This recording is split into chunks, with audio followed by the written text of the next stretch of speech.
Shri Radhe. Hello Shri Radhe.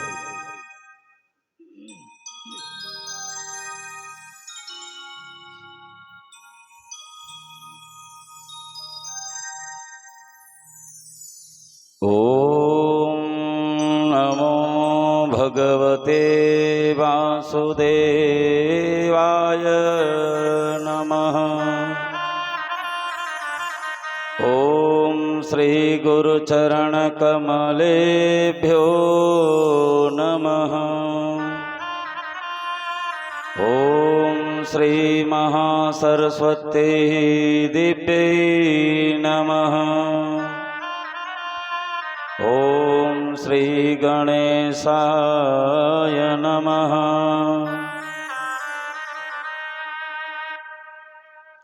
सच्चिदानन्दरूपाय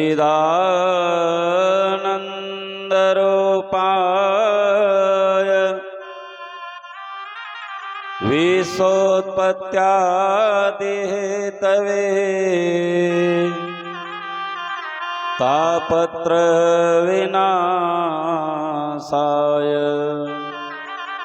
श्रीकृष्णाय वयं नमः।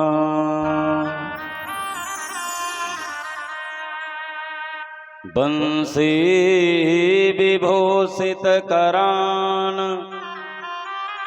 नवनीरदाभात्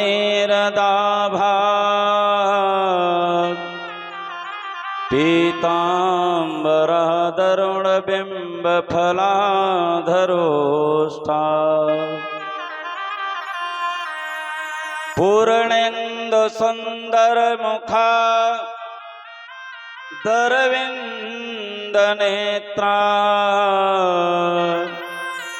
कृष्णात् परं किमपि तत्त्वमहं न जाने।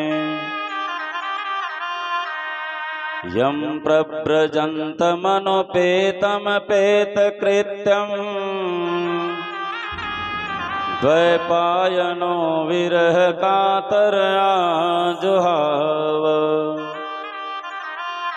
पुत्रेति तन्मयतया तरवोऽभिनेदुस्थं सर्वभूतहृदयं मुनिमानतोऽस्मि।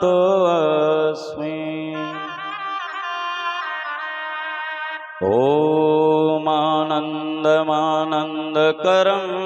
प्रसन्नं ज्ञानस्वरूपं निजभावयुक्तं योगीन्द्रमिड्यं भवरोग्यवेद्यं श्रीसद्गुरुं नित्यमहं भजामि। ॐ ब्रह्मानन्दं परं सुखदं केवलं ज्ञानमूर्तिं द्वन्द्वातीतं गगनसदृशं तत्त्वमस्यादिलक्ष्यम्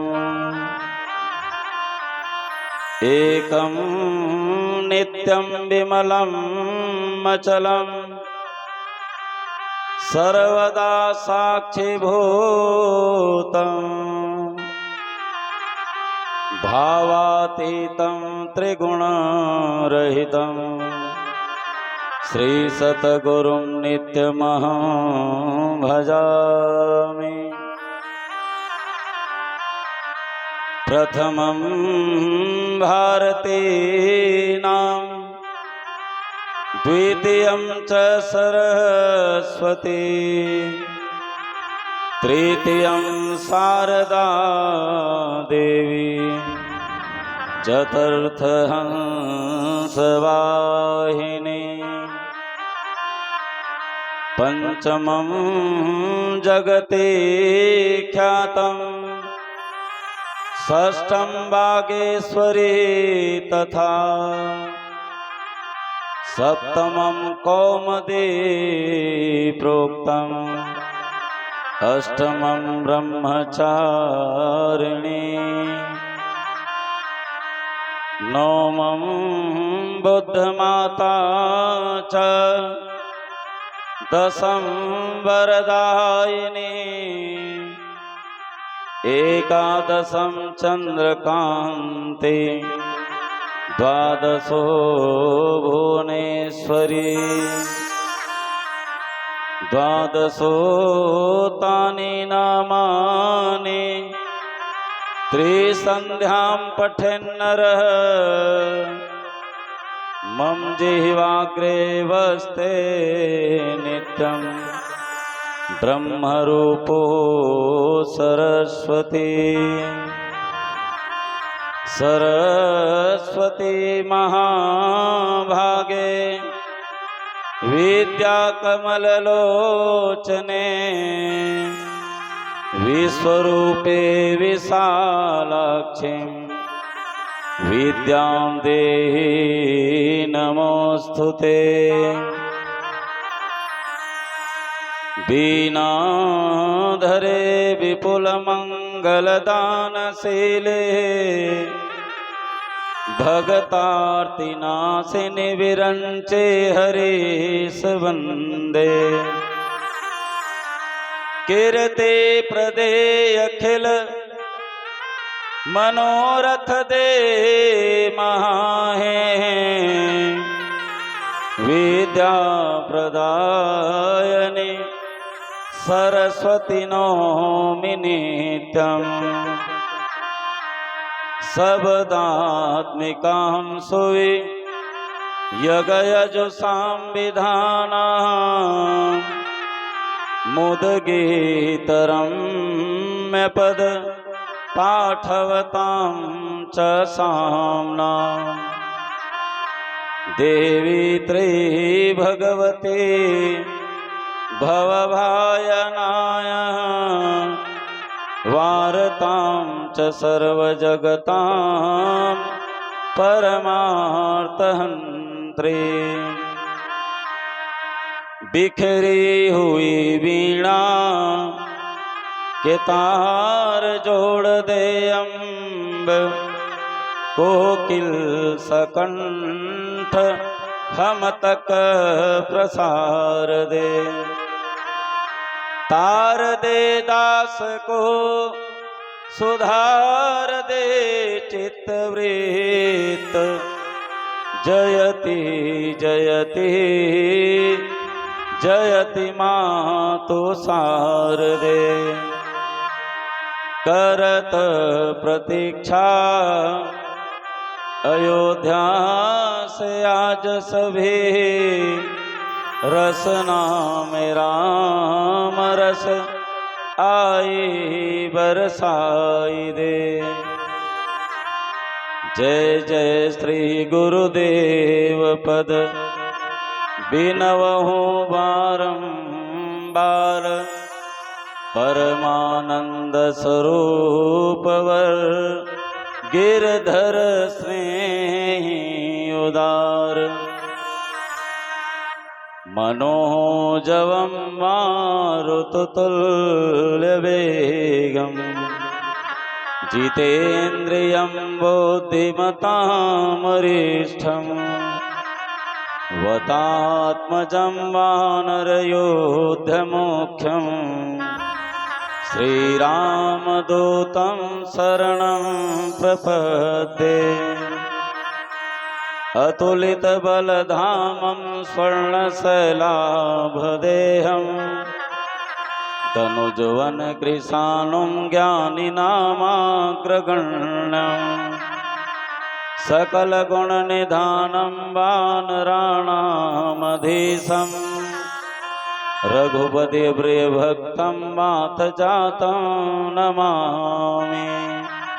बोले वृंदावन में हरिलाल की जय हो। पवन सुत हनुमान की जय हो। उमापति महादेव की जय हो। संत श्री रामानुज महाराज के जय हो। बोले श्रीमद् भागवत महापुराण के जय हो। बोले श्री वेदव्यास जी महाराज के जय हो। बोले श्री सुखदेव जी महाराज के जय हो। बोले आवाही सर्वदेवी देवताओं के जय हो। बोले ग्राम के समस्त देवी देवताओं के जय हो। बोले शाकंभरी मैया के जय हो।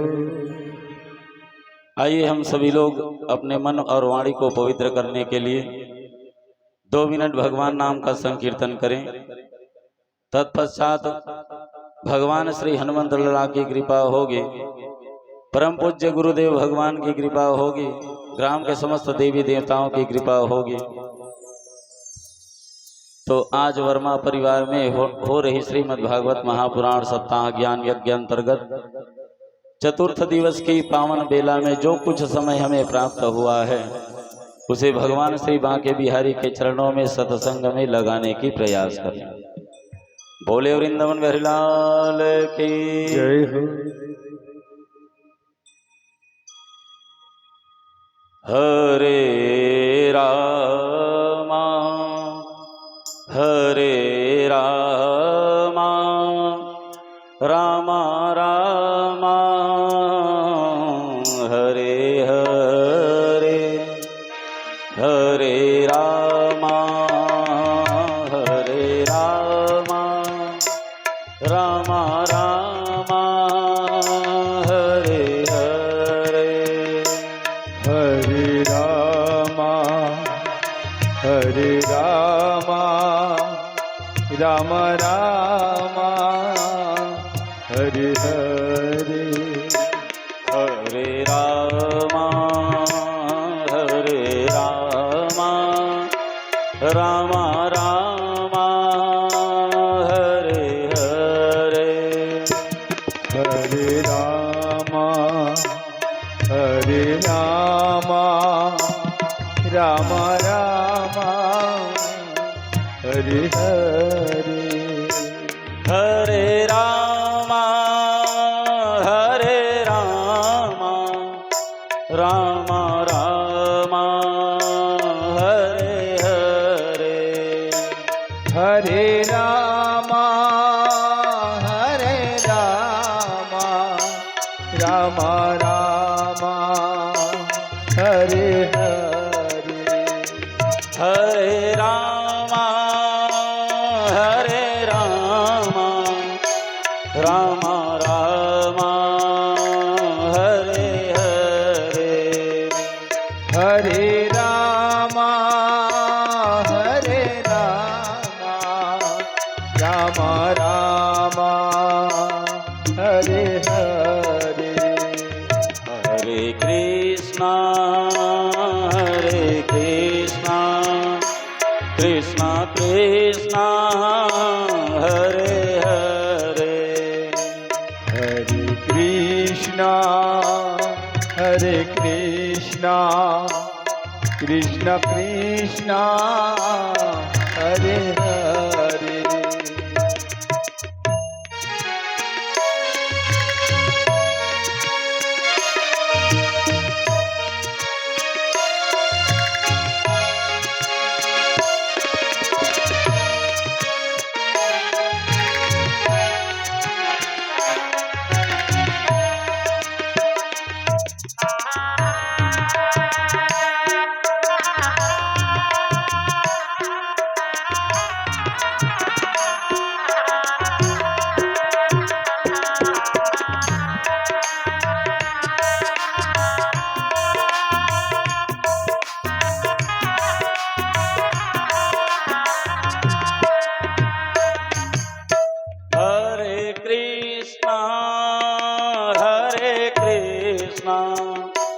कृष्णा कृष्णा हरे हरे हरे कृष्णा कृष्ण कृष्णा हरे हरे हरे कृष्णा कृष्णा कृष्णा हरे हरे हरे कृष्णा कृष्ण कृष्णा हरे हरे हरे रामा रामा रामा हरे हरे हरे रामा राम रामा हरे हरे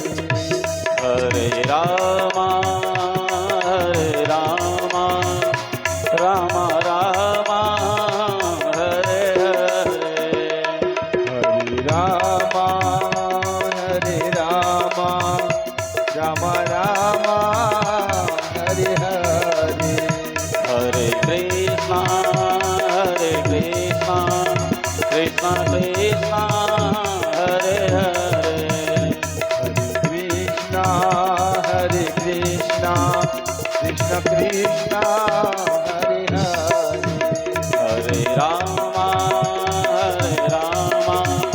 राम राम हरे हरे हरे राम राम राम हरे हरे हरे राम राम राम हरे हरे राम राम हरे हरे राम राम हरे हरे बोले वृंदावन बिहारी लाल की जय हो। परम मंगलमय कारण करुणा वरणालय भक्तवांछा कल्पतरु श्री विनिंदित पीतांबरधारी बालकृष्ण लाल की वांगमयी प्रतिस्वरूप श्रीमद् भागवत महापुराण विभिन्न आत्म पंडित आत्म स्वरूप श्री राधा कृष्ण के युगलवत चरणारविंदों पर प्रेम करने वाले आत्मीन महानुभाव ममतामयी करुणामयी वात्सल्यमयी माताओं प्यारे बच्चों ग्राम से पधारे हुए अन्य ग्राम से पधारे हुए वरिष्ठ नागरिकों, आइए हम सभी लोग परम पूज्य गुरुदेव भगवान के चरणों में प्रणाम करते हुए, भगवान श्री बांके बिहारी के चरणों में प्रणाम करते हुए, ग्राम के समस्त देवी देवताओं के चरणों में प्रणाम करते हुए, जो कुछ समय हमें प्राप्त हुआ है इस वर्मा परिवार में हो रही श्रीमद् भागवत महापुराण सप्ताह ज्ञान यज्ञ अंतर्गत चतुर्थ दिवस की पावन सुंदर बेला में प्रवेश करें। हम सबने कल संध्याकालीन कथा का श्रवण पान किया था महाराज प्रहलाद का। प्रहलाद भगवान की भक्ति को देख करके महाराज नरसिंह भगवान का सुंदर अवतार हुआ था। महाराज प्रहलाद ने सिखाया था कि मन को अंकुश में कैसे करें और भगवान की भक्ति भगवान का संकीर्तन किस प्रकार करें, और भगवान में आपकी पूर्ण रूप से कहीं आस्था हो गया तो असंभव कार्य भी संभव हो सकता है। महाराज प्रहलाद को कितना सताया और कितने बार मारने की भी प्रयास किया, लेकिन बचा किसके कारण? उसके अटूट प्रेम अटूट भक्ति के कारण। भगवान के ऊपर उनका विश्वास था, अटूट श्रद्धा था, इसीलिए महाराज प्रहलाद की जीवन की रक्षा हुई भगवान नारायण के द्वारा, और सत्य की जीत हुई और असत्य का हार हुआ। देखते देखते भगवान नारायण के द्वारा हिरण्यकश्यपु को मार दिया गया, उनकी मृत्यु हो गई। आगे चल करके सुंदर महाराज राजा परीक्षित सुंदर गंगा तट पर विराजमान है।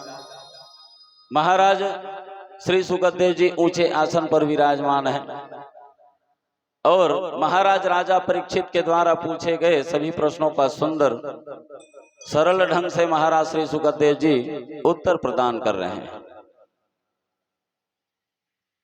महाराज श्री राजा परीक्षित कहते हैं कि महाराज, हे गुरुवर, आप जो कथा का श्रवण पान करा रहे हैं महाराज, ऐसा लगता है कि मैं तो अघा ही नहीं पा रहा। निरंतर इसी प्रकार आपके मुखवाणी से सुंदर मधुर भगवान बांके बिहारी की और अनन्य कथाओं का श्रवण पान करता रहा। तो महाराज राजा परीक्षित को सुंदर कथा का श्रवण पान करा रहे हैं महाराज श्री सुखदेव जी। हम प्रवेश करते हैं अष्टम स्कंध में। अष्टम स्कंध 8वां स्कंध है।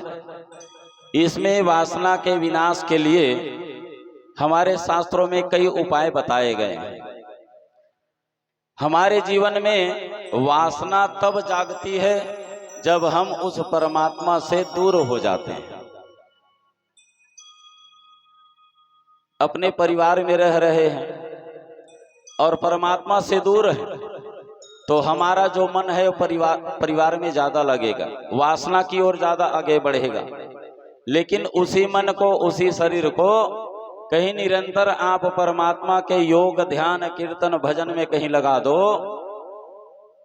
तो ये वासना धीरे धीरे समाप्त तो नहीं होगा, लेकिन धीरे धीरे वो कम हो जाएगा। इसलिए हम सबको चाहिए कि परिवार में, घर में रहते हुए सतत भगवान का स्मरण करते रहें और स्मरण करने की आदत डालें। 8वें स्कंद में पूरे मनवंतर की कथा आती है। प्रत्येक मनवंतर में हमारे प्रभु नारायण अनेक प्रकार के अवतार लेकर के आते हैं। राजा परीक्षित श्री सुखदेव जी महाराज जी से पूछते हैं कि महाराज, मैंने सुना है कि हमारे जो भगवान नारायण हैं, एक गज के कारण महाराज चौथे मनवंतर में हरि का अवतार लेकर के आए। तो ये समझ में नहीं आया महाराज कि एक गज के कारण हरि का अवतार किस प्रयोजन से हुआ, किस कारण से हुआ। मैं इस कथा का श्रवण पान करना चाहता हूँ, कृपा करके मुझे यह कथा का श्रवण पान कराइए। तब महाराज श्री सुखदेव जी कहते हैं कि राजन, हम भगवान को याद नहीं करते ऐसी कोई बात नहीं, सब लोग याद करते हैं। ऐसा कोई व्यक्ति नहीं है कि भगवान को याद ना करता हो, सब लोग करते हैं। लेकिन कब? जब हमारे जीवन में विपत्तियां, दुख आती है, तब हम भगवान को याद करते हैं और हमारा जीवन सरलता से सीधा सुखमय जीवन कहीं व्यतीत होता है, तो वो जो परमात्मा, वो जो नारायण है, उसका स्मरण हमारे जीवन में नहीं आता, भूल जाते हैं उस परमात्मा को। किस लिए? क्योंकि हमारा जो जीवन है सुखमय व्यतीत हो रहा है, हम लोग सुख भोग रहे हैं। तो महाराज श्री सुखदेव जी कहते हैं कि बेटा परीक्षित, अगर आप जीवन में सुखी जीवन जी रहे हो और उसी सुखी जीवन में कहीं परमात्मा को याद करते रहोगे, तो तुम्हारे जीवन में दुख का शकल भी नहीं देखना पड़ेगा। दुख में सुमिरन सब करे, सुख में करे न कोय, सुख में सुमिरन जो करे तो काहे को दुख होय। राजन, अगर आपके जीवन में सुखमय जीवन जी रहे हैं, आपकी जीवन सुखमय निकल रहा है, तब भी आप भगवान का स्मरण करते रहो, तो जब दुख आएगा तो आपको पता भी नहीं चलेगा। ऐसा भी नहीं है कि भगवान का स्मरण करते रहोगे तो आपके जीवन में दुख आएगा नहीं, क्योंकि सिक्के के दो पहलू होते हैं, सुख और दुख। सुख भी आपके जीवन में आएगा और दुख भी आएगा। अंतर सिर्फ इतना होता है, आप भगवान का स्मरण नहीं करते रहोगे और आपके जीवन में दुख आ गया तो वो दुख आपको पहाड़ के समान लगने लगेगा, और कहीं भगवान के छत्र छाया में उसका स्मरण करते रहोगे तो आएगा तो दुख जरूर, लेकिन वह दुख आपको पता भी नहीं चलेगा। महाराज श्री सुखदेव जी राजा परीक्षित से कहते हैं कि इसीलिए हे राजन, परमात्मा भगवान नारायण का हर क्षण स्मरण करते रहो, ध्यान करते रहो। आसेत गिरिवरो राजन त्रिकूट इति विश्रुतः, क्षीरोदेनावृता श्रीमान योजनायुतः मूर्छितः। महाराज श्री सुखदेव जी कहते हैं कि सुनो राजा, भगवान महाराज गज के कारण हरि का अवतार किस प्रकार हुआ, कैसे हुआ, उस कथा का व्याख्यान मैं आपको सुनाता हूँ। क्षीर सागर के समीप एक सुंदर त्रिकूट नामक पर्वत है। वो त्रिकूट 3 प्रकार के शिखरों वाला है। उस पर्वत पर सब वास करते हैं, बड़े बड़े हिंसक जीव निवास करते हैं। ये त्रिकूट पर्वत सोने, चांदी और लोहा से बना हुआ है। पास में सुंदर समुद्र लगा हुआ है और कई प्रकार की महानदियां कल कल करती हुई सुंदर बह रही है। और उस त्रिकूट पर्वत का जो लंबाई चौड़ाई है वह 10,000 योजन है, लंबाई चौड़ाई भी और ऊंचाई भी। बड़े बड़े जीव सुंदर वहां रहते हैं। और उसके तलहटी पर एक सुंदर सरोवर बना हुआ है। वहाँ का मनोरम दृश्य अति सुंदर है। और वही वरुण देव भगवान का उस तलहटी पर सुंदर एक बगीचा बना हुआ है ऋतुमान नाम का। तो वहाँ सुंदर सुंदर वृक्ष लगे हैं, पुष्प लगे हुए हैं। उस सरोवर का मनोरम दृश्य इतना है कि देखते ही बनता है। अति विचित्र कछु बरनी न जाई, जहाँ जाई मन तहाँ लुभाई। वहाँ कौन कौन से पेड़ लगे हुए हैं उस सरोवर में?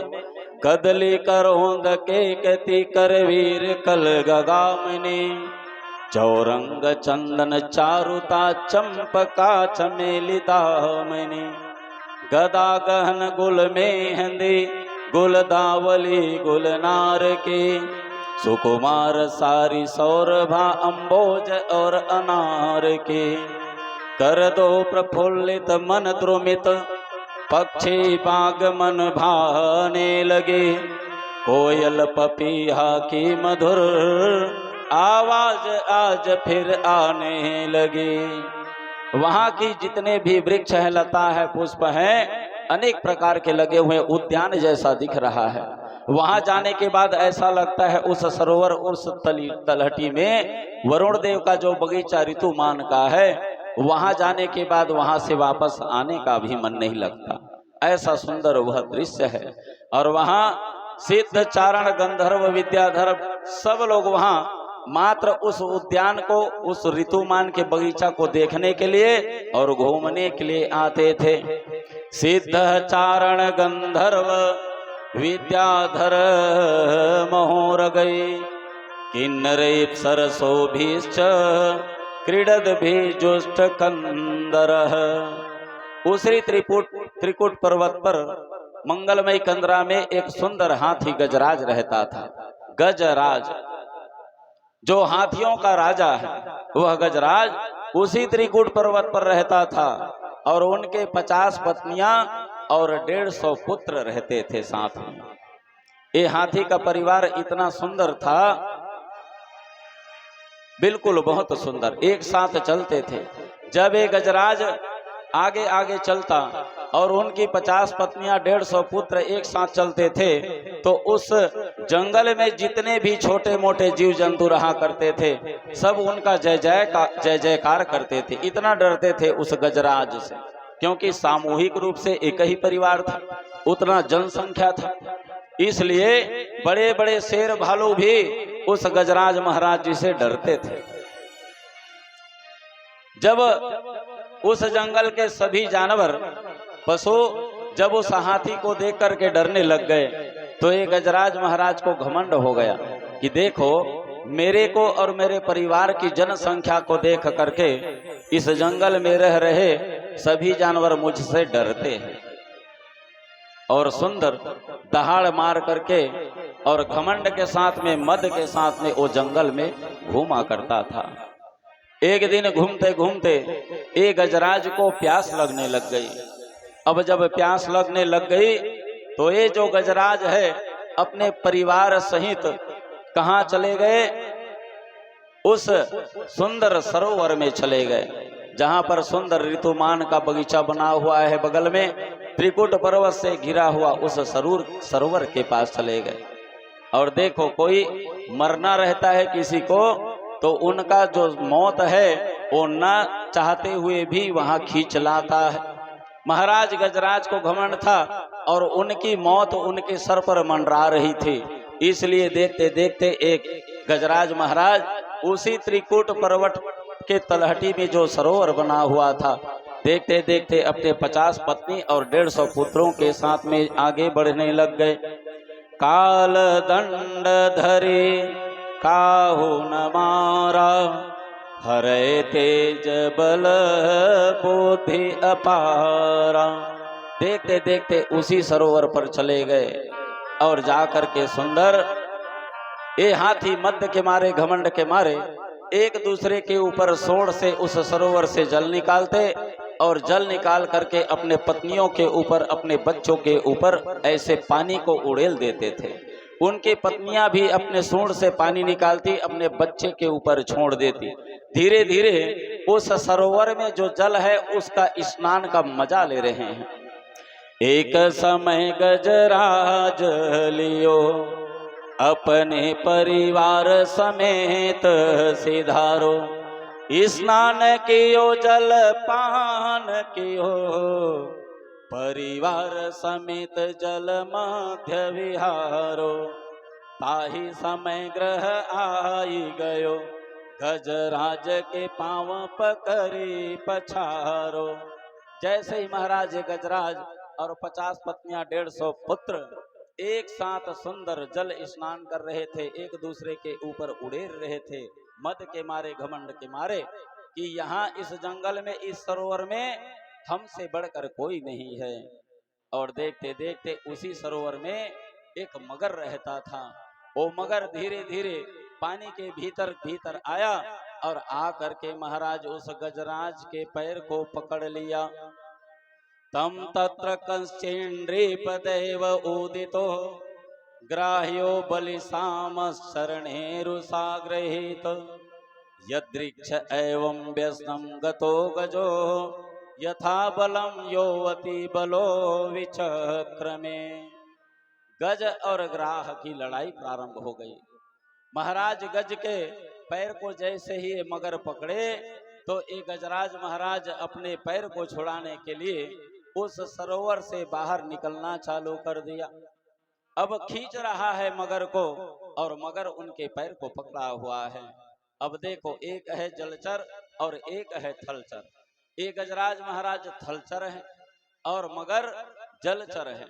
तो जो मगर जलचर में रहता है तो जल में उनकी ताकत ज्यादा रहता है, और गजराज महाराज थल में रहने वाले हैं, इसलिए जल के भीतर उनका जो शक्ति है वो आधा हो जाता है, थल में उनका शक्ति ज्यादा रहता है।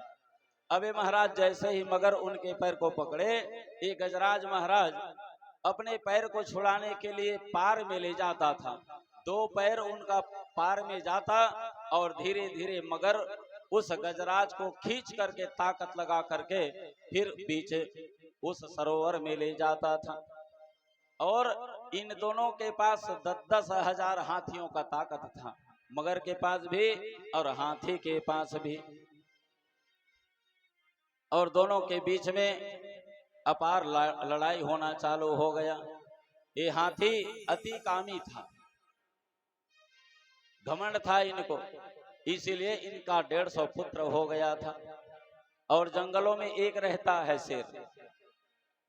शेर इतना कामी रहता है कि वो 1 वर्ष में एक बार अपने ब्रह्मचर्य का व्रत को तोड़ता है। लेकिन हाथी उससे बढ़कर है, इतना कामी था कि इनका 150 पुत्र हो गया था।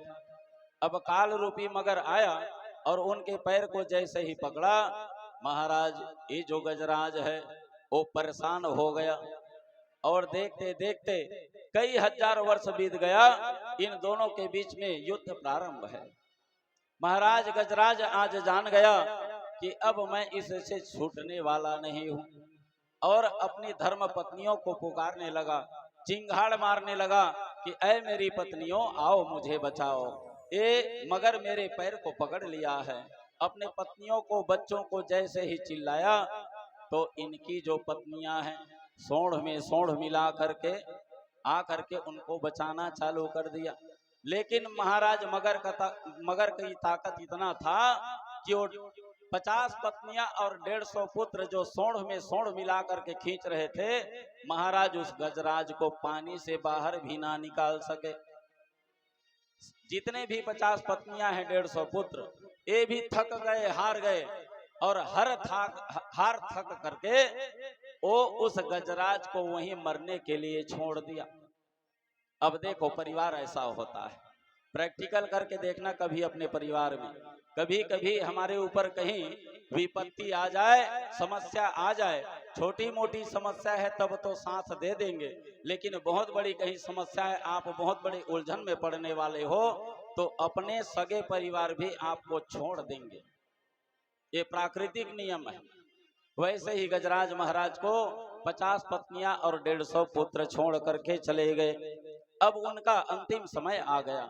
अब जान गया गजराज कि मैं अब बचने वाला नहीं हूं।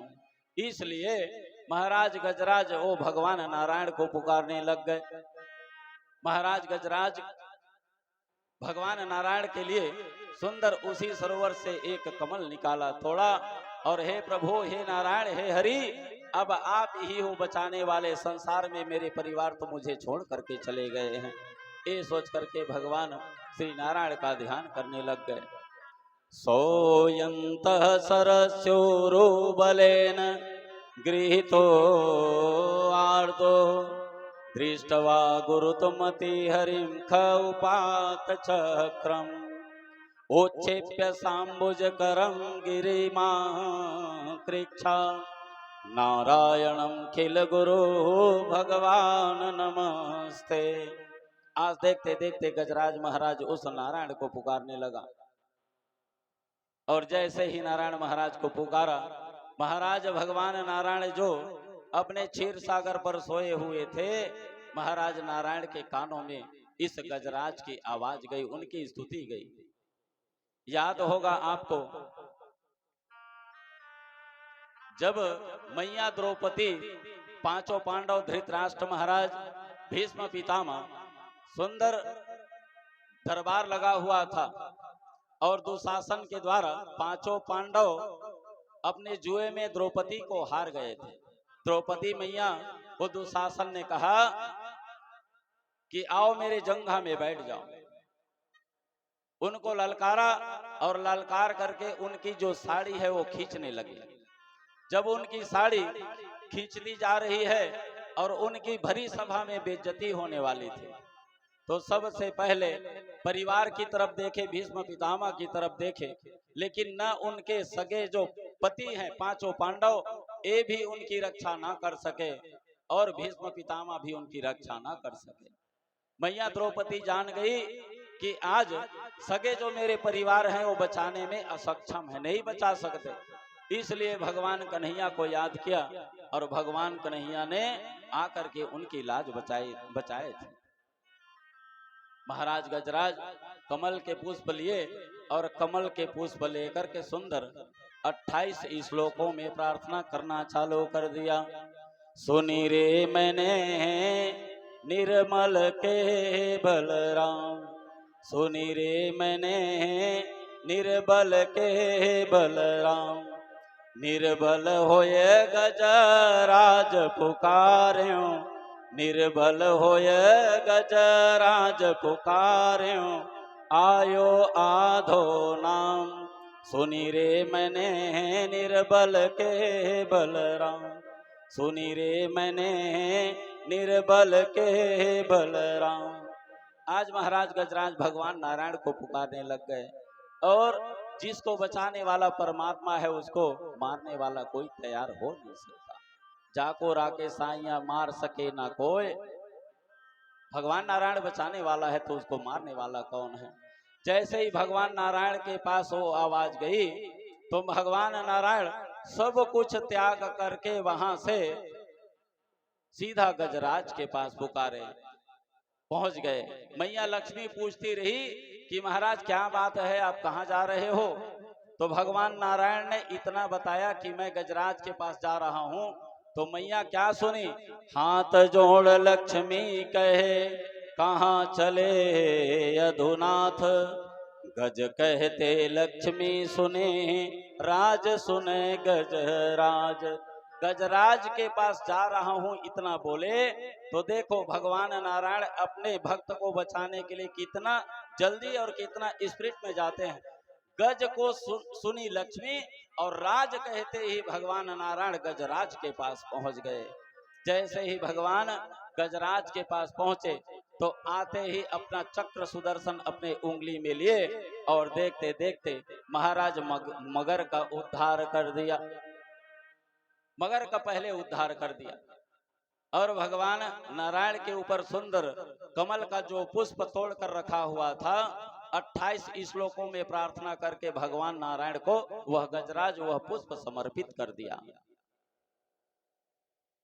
उसके बाद जैसे ही मगर का उद्धार हुआ उद्धार होने के बाद देखते देखते भगवान नारायण गजराज को धीरे से उस सरोवर से बाहर निकाले और सरोवर से बाहर निकाल करके जो पीला पीतांबर ओढ़े हुए थे उसी पीला पीतांबर से सुंदर भगवान गजराज को पोंछने लग गए और सलाहने लग गए। महाराज राजा परीक्षित पूछे श्री सुखदेव जी महाराज जी से कि ये तो बताइए महाराज, हे गुरुवर, ये समझ में नहीं आया कि भगवान नारायण को पुकारने वाला बुलाने वाला तो गजराज है महाराज, लेकिन ये तो बताइए कि नारायण जब यहाँ पर आया इस सरोवर में तो सबसे पहले मोक्ष किसको दिया? मगर को, और बाद में गजराज को। तो बुलाने वाले तो गजराज है महाराज, सबसे पहले अगर मुक्ति देते तो गजराज को देते, बाद में मगरमच्छ को मारते, लेकिन गजराज को ना मार करके, मुक्ति ना दे करके मगर को दिया। इसका क्या कारण है? तो श्री सुखदेव जी कहते हैं कि राजन, ये जो मगर है, गजराज महाराज तो सिर्फ नारायण के आने के बाद सिर्फ परमात्मा का ध्यान कर रहे हैं, उसी को देख रहे हैं, लेकिन वो ये जो मगरमच्छ है जो हाथी का पैर पकड़ा है वो उसको डबल पुण्य मिल गया। क्या? गजराज ने केवल परमात्मा को देखा, नारायण हरि को देखा, लेकिन मगर के पास जब उनके उद्धार के लिए आया तो मगर भगवान नारायण को भी देख रहा है और उनके भक्त गजराज को भी देख रहा है, इसलिए उनका जो पुण्य हो गया वो डबल हो गया। इसीलिए राजन, भगवान नारायण हरि जब आए तो सबसे पहले मगर का उद्धार किए, बाद में गजराज महाराज का उद्धार किए। इसीलिए परमात्मा का, हरि का स्मरण प्रत्येक समय करते रहना चाहिए। जिस समय मगर का और गजराज महाराज का सुंदर भगवान हरि के द्वारा उद्धार हुआ, उस समय तमाम देवता लोग पुष्पों की वर्षा करने लग गए। बोले वृंदावन बिहारी लाल की। महाराज राजा परीक्षित पूछे कि ये बताइए महाराज, पूर्व जन्म में ऐसा कौन सा कर्म किया था गजराज महाराज और मगर, जिसके कारण इनको ये सब स्तुतियां याद है महाराज? भगवान नारायण जब आए तो 28 श्लोकों में भगवान हरि का स्तुति गाया था। तो ये हाथी ऐसा कौन सा कर्म किया था पूर्व जन्म में जिसके कारण इनको सब कुछ याद है, ये भक्त बना? तब महाराज श्री सुखदेव जी कहते हैं कि राजन, पूर्व जन्म में ये जो ग्राह है मगर, ये हुहु नाम का गंधर्व था। एक दिन ये देवल ऋषि सुंदर नदी में स्नान कर रहा था और स्नान करते करते भगवान सूर्यदेव जब उदय हुआ तो ये देवल ऋषि भगवान श्री सूर्यदेव को जल अर्घ्य प्रदान कर रहा था। ये हुहु नाम का गंधर्व का डेली का नियम था, रोज का। जब देवल ऋषि महाराज उस नदी में घुसते और भगवान सूर्यदेव को जल अर्घ्य प्रदान करते, उसी समय ये हुहु नाम का गंधर्व पानी में घुस जाता और पानी में घुस करके देवल ऋषि के पैर को खींचना चालू कर देता था। ये देवल ऋषि बार बार समझाता, बेटा ये नादानी तू मत कर रहे, मैं भगवान सूर्यदेव को अर्घ्य प्रदान कर रहा हूँ और तू ऐसा शैतानी करता है, मेरे पूजा पाठ में विघ्न बाधा डाल रहा है। बार बार समझाया और जब बार बार समझाने के बाद रोज ये प्रक्रिया बना लिया तो एक दिन ऐसे ही भगवान सूर्यदेव को अर्घ्य प्रदान कर रहा था, ये हुहु नाम का गंधर्व आया और उनके पैर को पकड़ के खींच दिया। महाराज ये देवल ऋषि पानी में गिर गया और गिर करके सीधा उठा और उठ करके ये हुहु नाम के गंधर्व को श्राप दे दिया कि बेटा तू मगरमच्छ जैसा काम करता है, इसलिए जा तू मगरमच्छ बन जा। इसीलिए ये मगरमच्छ पहले पूर्व जन्म का हुहु नाम का गंधर्व था। महाराज श्री सुखदेव जी कहे कि राजन, ये जो गजराज है द्रविड़ देश का इंद्रदुम्न नाम का बहुत बड़ा राजा था। ये अपने परिवार का पालन पोषण करता, राज्य पाठ करता था। राज्य पाठ करते करते इनको वैराग्य हो गया। वैराग्य होने के बाद ये सीधा कहाँ चले गए? मंदराचल पर्वत में। मंदराचल पर्वत में जाकर के भगवान का ध्यान करने लग गए कि मैं अब तप करूंगा, भगवान को प्राप्ति करूंगा। ये सोच करके मौन तपस्या कर रहे हैं, मौन व्रत है। उसी समय अगस्त्य महाराज जी उस मंदराचल पर्वत पर अपने जितने भी शिष्यगण है उनको लेकर के वहां पर पहुंच गए। और जैसे ही पहुंचे तो वो तो संकल्प लिए थे महाराज इंद्रदुम्न महाराज कि मैं मौन व्रत करूंगा। तो जब अगस्त्य महाराज वहां आए तो ये इतने ध्यान में थे, इतने ऐसे मौन व्रत धारण किए हुए थे कि अगस्त मुनि और इसके शिष्य मंडली जब आए तो न उनको कुछ बोले, न आसन दिया बैठने के लिए, न उनसे कोई बातचीत ही नहीं की। तो ये अगस्त महाराज जी ने इनको श्राप दिया था, बेटा तू इतने बड़े राजपाट को छोड़ करके यहाँ बड़ा त्यागी बनता फिरता है, मंदराचल पर्वत पर आकर के भगवान का तपस्या कर रहा है, मौन व्रत कर रहा है, और इतने बड़े संत तुम्हारे पास आए हैं, न उठने के लिए न बैठने के लिए कोई स्थान मुंह से भी बात नहीं कर रहा है, इसलिए तू हाथी जैसा बैठा है और इतने बड़े संत का सम्मान नहीं कर रहे, इसलिए जाओ तुमको हम श्राप देते हैं, हाथी जैसे बैठे हो इसलिए जाओ तुम हाथी हो जाओ। तो इसीलिए महाराज ये जो गजराज है पहले जन्म का इंद्रदुम्न था। इस कथा का श्रवण पान जो भी करते हैं भगवान उनके कलिमल और दो स्वप्ननाश यश की प्राप्ति करते हैं, उनकी उन्नति करते हैं। बोले वृंदावन बिहारी लाल की जय हो। जब कोई नहीं आता, जब कोई नहीं आता, मेरे त्याग में आते हैं, मेरे दुख के दिनों में वो बड़े काम आते हैं, मेरे दुख के दिनों में वो बड़े काम आते हैं। जब कोई नहीं आता, जब कोई नहीं आता, मेरे प्यार में आते हैं, मेरे दुख के दिनों में वो बड़े काम आते हैं, मेरे दुख के दिनों में वो बड़े काम आते हैं।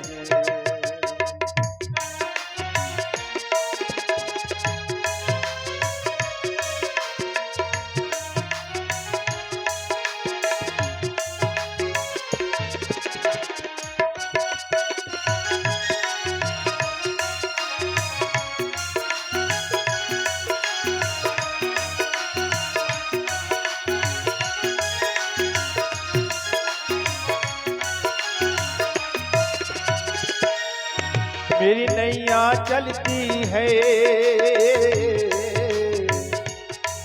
मेरी नैया चलती है, पतिवारी नहीं होती, मेरी नैया चलती है, पतिवारी नहीं होती, किसी और की अभी मुझको दरकार नहीं होती, मैं डरता नहीं रखता, मैं डरता नहीं रखता, तो निशान आते हैं, मेरे दुख के दिनों में वो बड़े काम आते हैं, मेरे दुख के दिनों में वो बड़े काम आते हैं।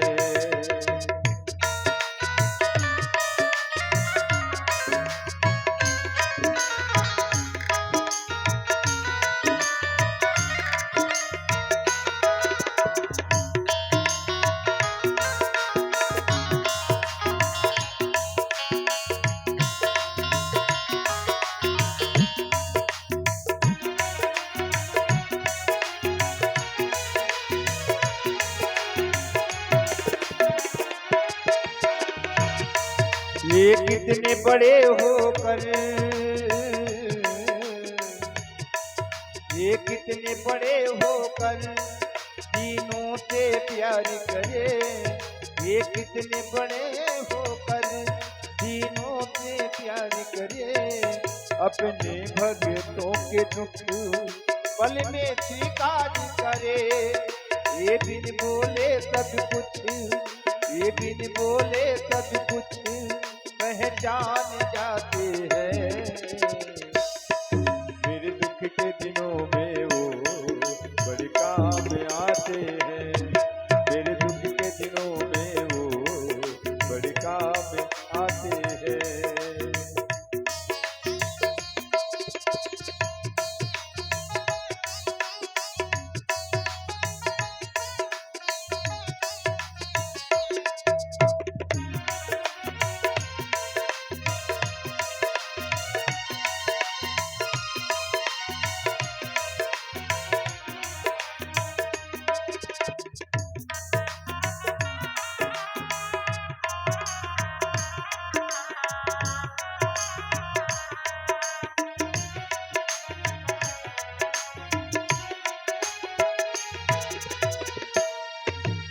याद करे इनको,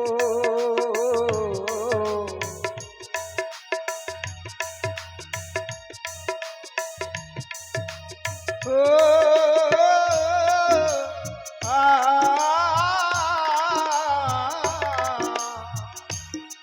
कोई याद करे इनको, दुख हल्का हो जाए।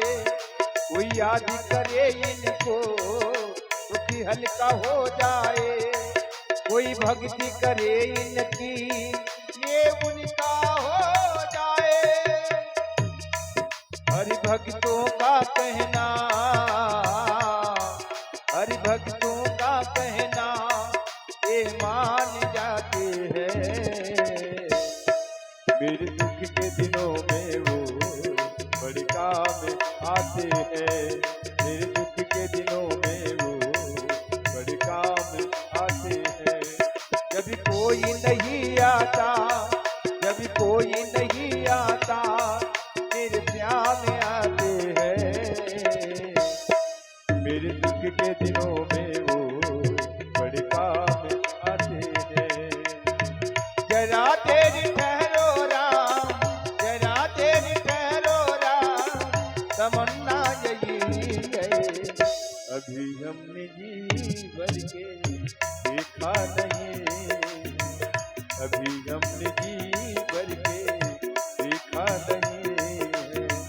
जरा तेरी ठहरो राम, जरा तेरी ठहरो राम, तमन्ना यही है।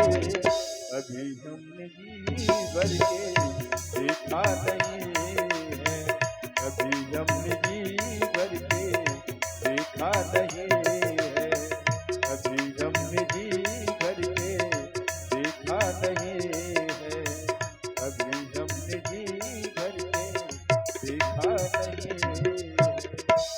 बोल कृष्ण भगवान की जय। बोले वृंदावन बिहारी की जय हो। महाराज श्री सुखदेव जी राजन से पूछे, कहे परीक्षित, अभी आपने चौथे मनवंतर की कथा का श्रवण पान किया। अब आगे चल करके पांचवा मनवंतर में पांचवें मनु का नाम था रैवत। ये चौथे मनु तामस के सगे भाई थे। इनके अर्जुन, बलि, विंध्य आदि पुत्र, इंद्र का नाम विभु था और भूत्रय आदि देवताओं के प्रधान गण थे। सप्तर्षि हिरण्यरोमा, वेदशीरा, ऊर्ध्वबाहु आदि हुए और ऋभु ऋषि की पत्नी विकुंठा हुई और उन्हीं के माध्यम से वैकुंठ नामक पुत्र हुआ। श्रेष्ठ देवताओं के साथ में अपने अंश से स्वयं भगवान ने वैकुंठ नामक अवतार धारण किया। लक्ष्मी की प्रार्थना से ही भगवान नारायण ने वैकुंठ धाम बनाया। छठवें मनु चक्षु और उनके पुत्र चाक्षुष थे और पुरु, पुरुष, सुदुम्न आदि और कई पुत्र हुए। उसके बाद उस समय इंद्र थे, इन मंत्रधुम्न, प्रधान देवतागण आव्य आदि हुए और सप्तर्षि भविष्यमान और वीरक आदि थे। जगदापति भगवान ने उस समय भी वैराज की पत्नी संभूति के गर्भ से अजित नाम का अंशा अवतार ग्रहण किया। उन्होंने ही समुद्र मंथन करके देवताओं को अमृत पिलाया था तथा वे ही कच्छप रूप धारण करके मंदराचल पर्वत को मथानी के आधार बना करके समुद्र का मंथन कराया। महाराज राजा परीक्षित श्री सुखदेव जी से कहे कि महाराज, ये क्षीर सागर समुद्र मंथन क्यों हुआ और देवताओं ने अमृत की प्राप्ति किस प्रकार से की, इस कथा का श्रवण पान करना चाहता हूं। तब महाराज श्री सुखदेव जी कहे कि एक बार महाराज इंद्र का बहुत बड़ा शाही निकला। महाराज इंद्र और बाकी देवता सुंदर, महाराज इंद्र ऐरावत हाथी पर बैठा हुआ था और सुंदर शाही जुलूस निकला हुआ है। महाराज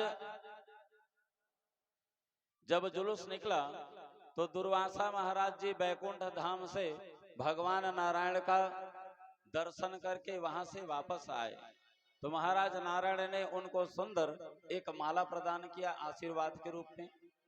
महाराज दुर्वासा जिस समय बैकुंठ धाम से जब वापस आने लगे तो उनको जानकारी मिली कि हमारे जो स्वर्ग के इंद्र देवता हैं उन समस्त देवताओं का सुंदर जुलूस निकला है, शाही निकला हुआ है।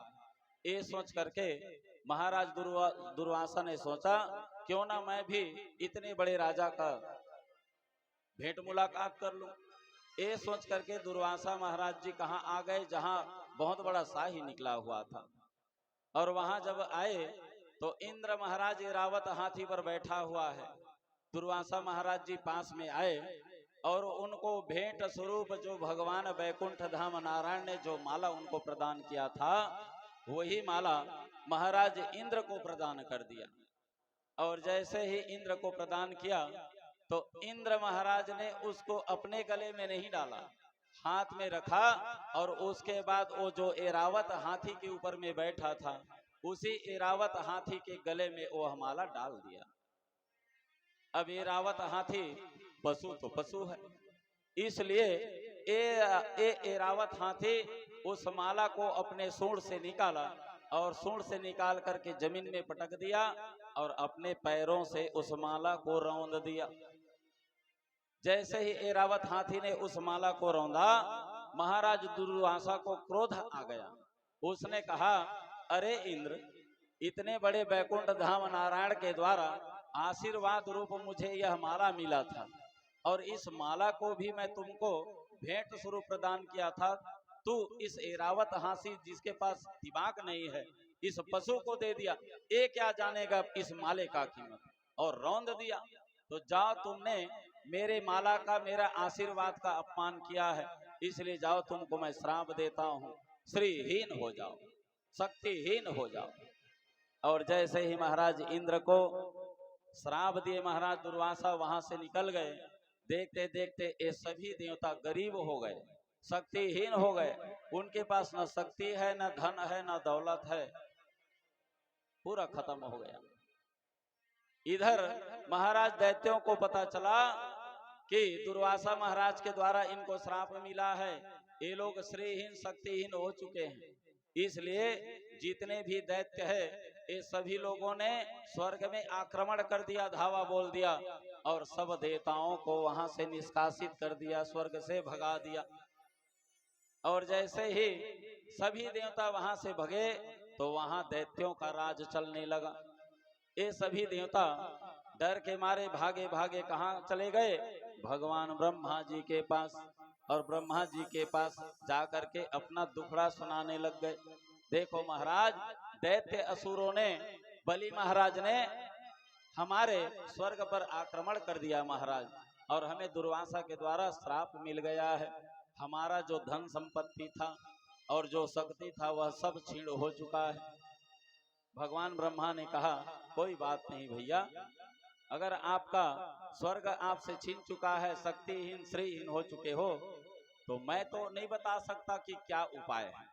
एक काम करते हैं, शंकर भगवान के पास चलते हैं। शंकर भगवान के पास गए और शंकर भगवान भी ना बता पाए। भगवान शंकर को पकड़ करके, ब्रह्मा को पकड़ करके और समस्त देवता कहाँ चले गए, भगवान बैकुंठ धाम के पास, क्षीर सागर के पास। सबको लगा कि भगवान वही तो रहते हैं क्षीर सागर में। कोई कहता है बैकुंठ में रहते हैं, कोई कहता है गोलोक धाम में रहते हैं। तो ये सभी देवता और भगवान ब्रह्मा, भगवान महेश और नारद जी महाराज कहाँ चले गए, क्षीर सागर के पास। और क्षीर सागर के पास जाकर के किनारा में ये सब लोग विचार कर रहे हैं कि भगवान क्षीर सागर में तो दिखाई नहीं दे रहे हैं, कहाँ है हमारे नारायण। महाराज नारद से पूछने लगे, तू तो इधर उधर घुमा करता है नारद, तुम्हें तो बिल्कुल पता होगा कि हमारे जो हरि, हमारे नारायण है वो कहाँ है, अभी कहाँ पर होंगे। तब महाराज नारद कहने लगे, ना हम बसामी वैकुंठम योगिनां हृदयेन च, यद भक्त्या यत्र गायन्ते तत्र तिष्ठामि नारद।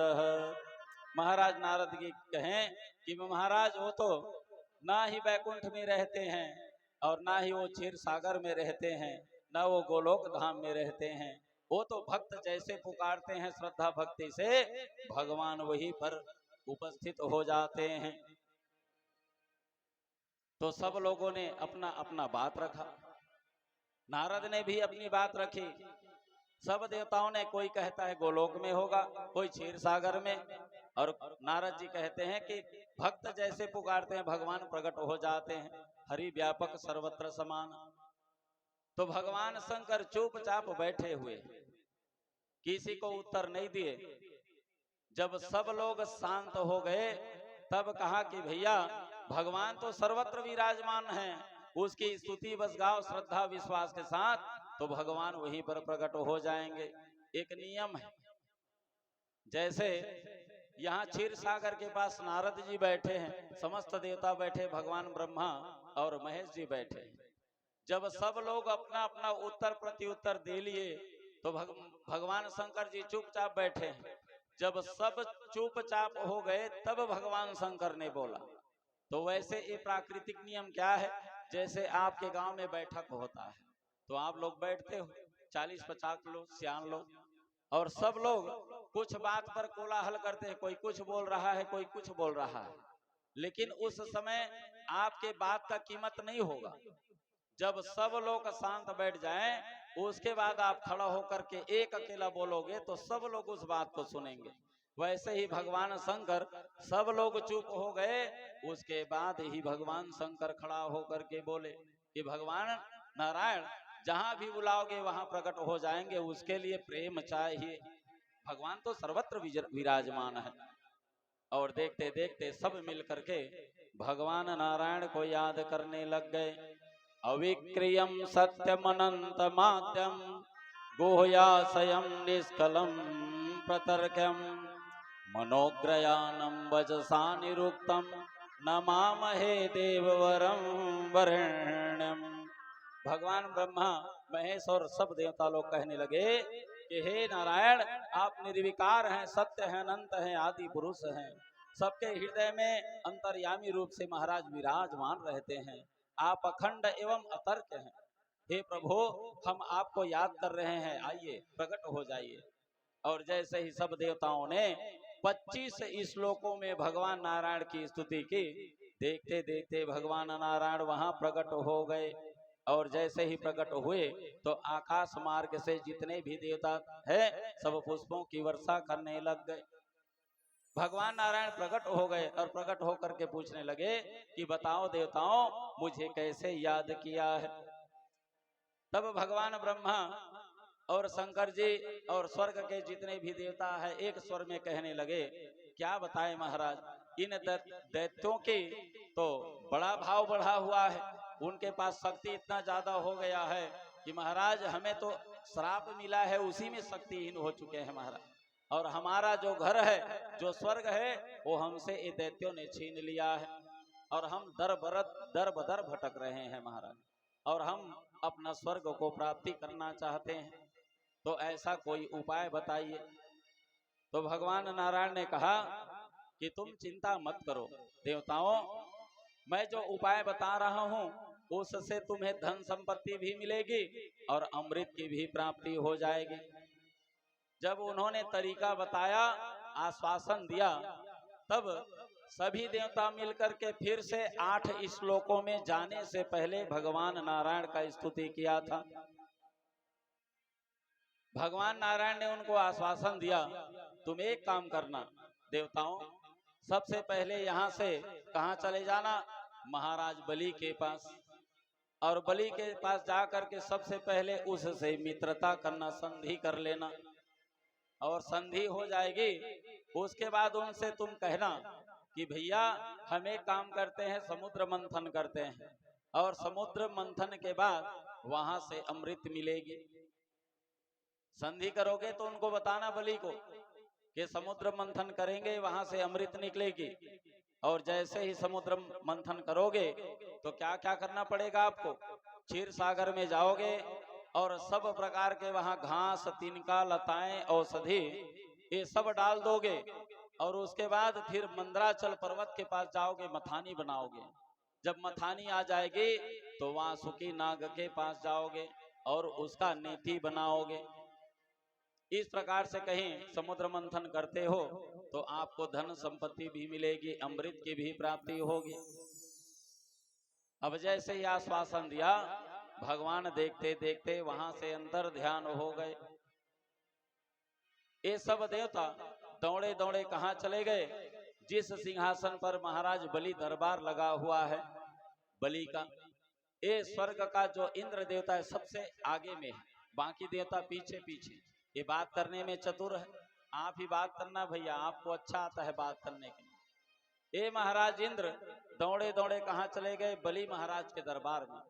जैसे ही बलि महाराज के दरबार में घुसने लग गए तो इनके दरबार में जितने भी सैनिक थे जो तलवार भाला पकड़े हुए थे, ये कहे कि देखो रे इंद्र और जितने भी स्वर्ग के देवता हैं आज दर बदर घूम रहे थे, आज हमारे से लड़ाई करने के लिए आ रहा है। सब लोग अपना तलवार भाला उठा लिए।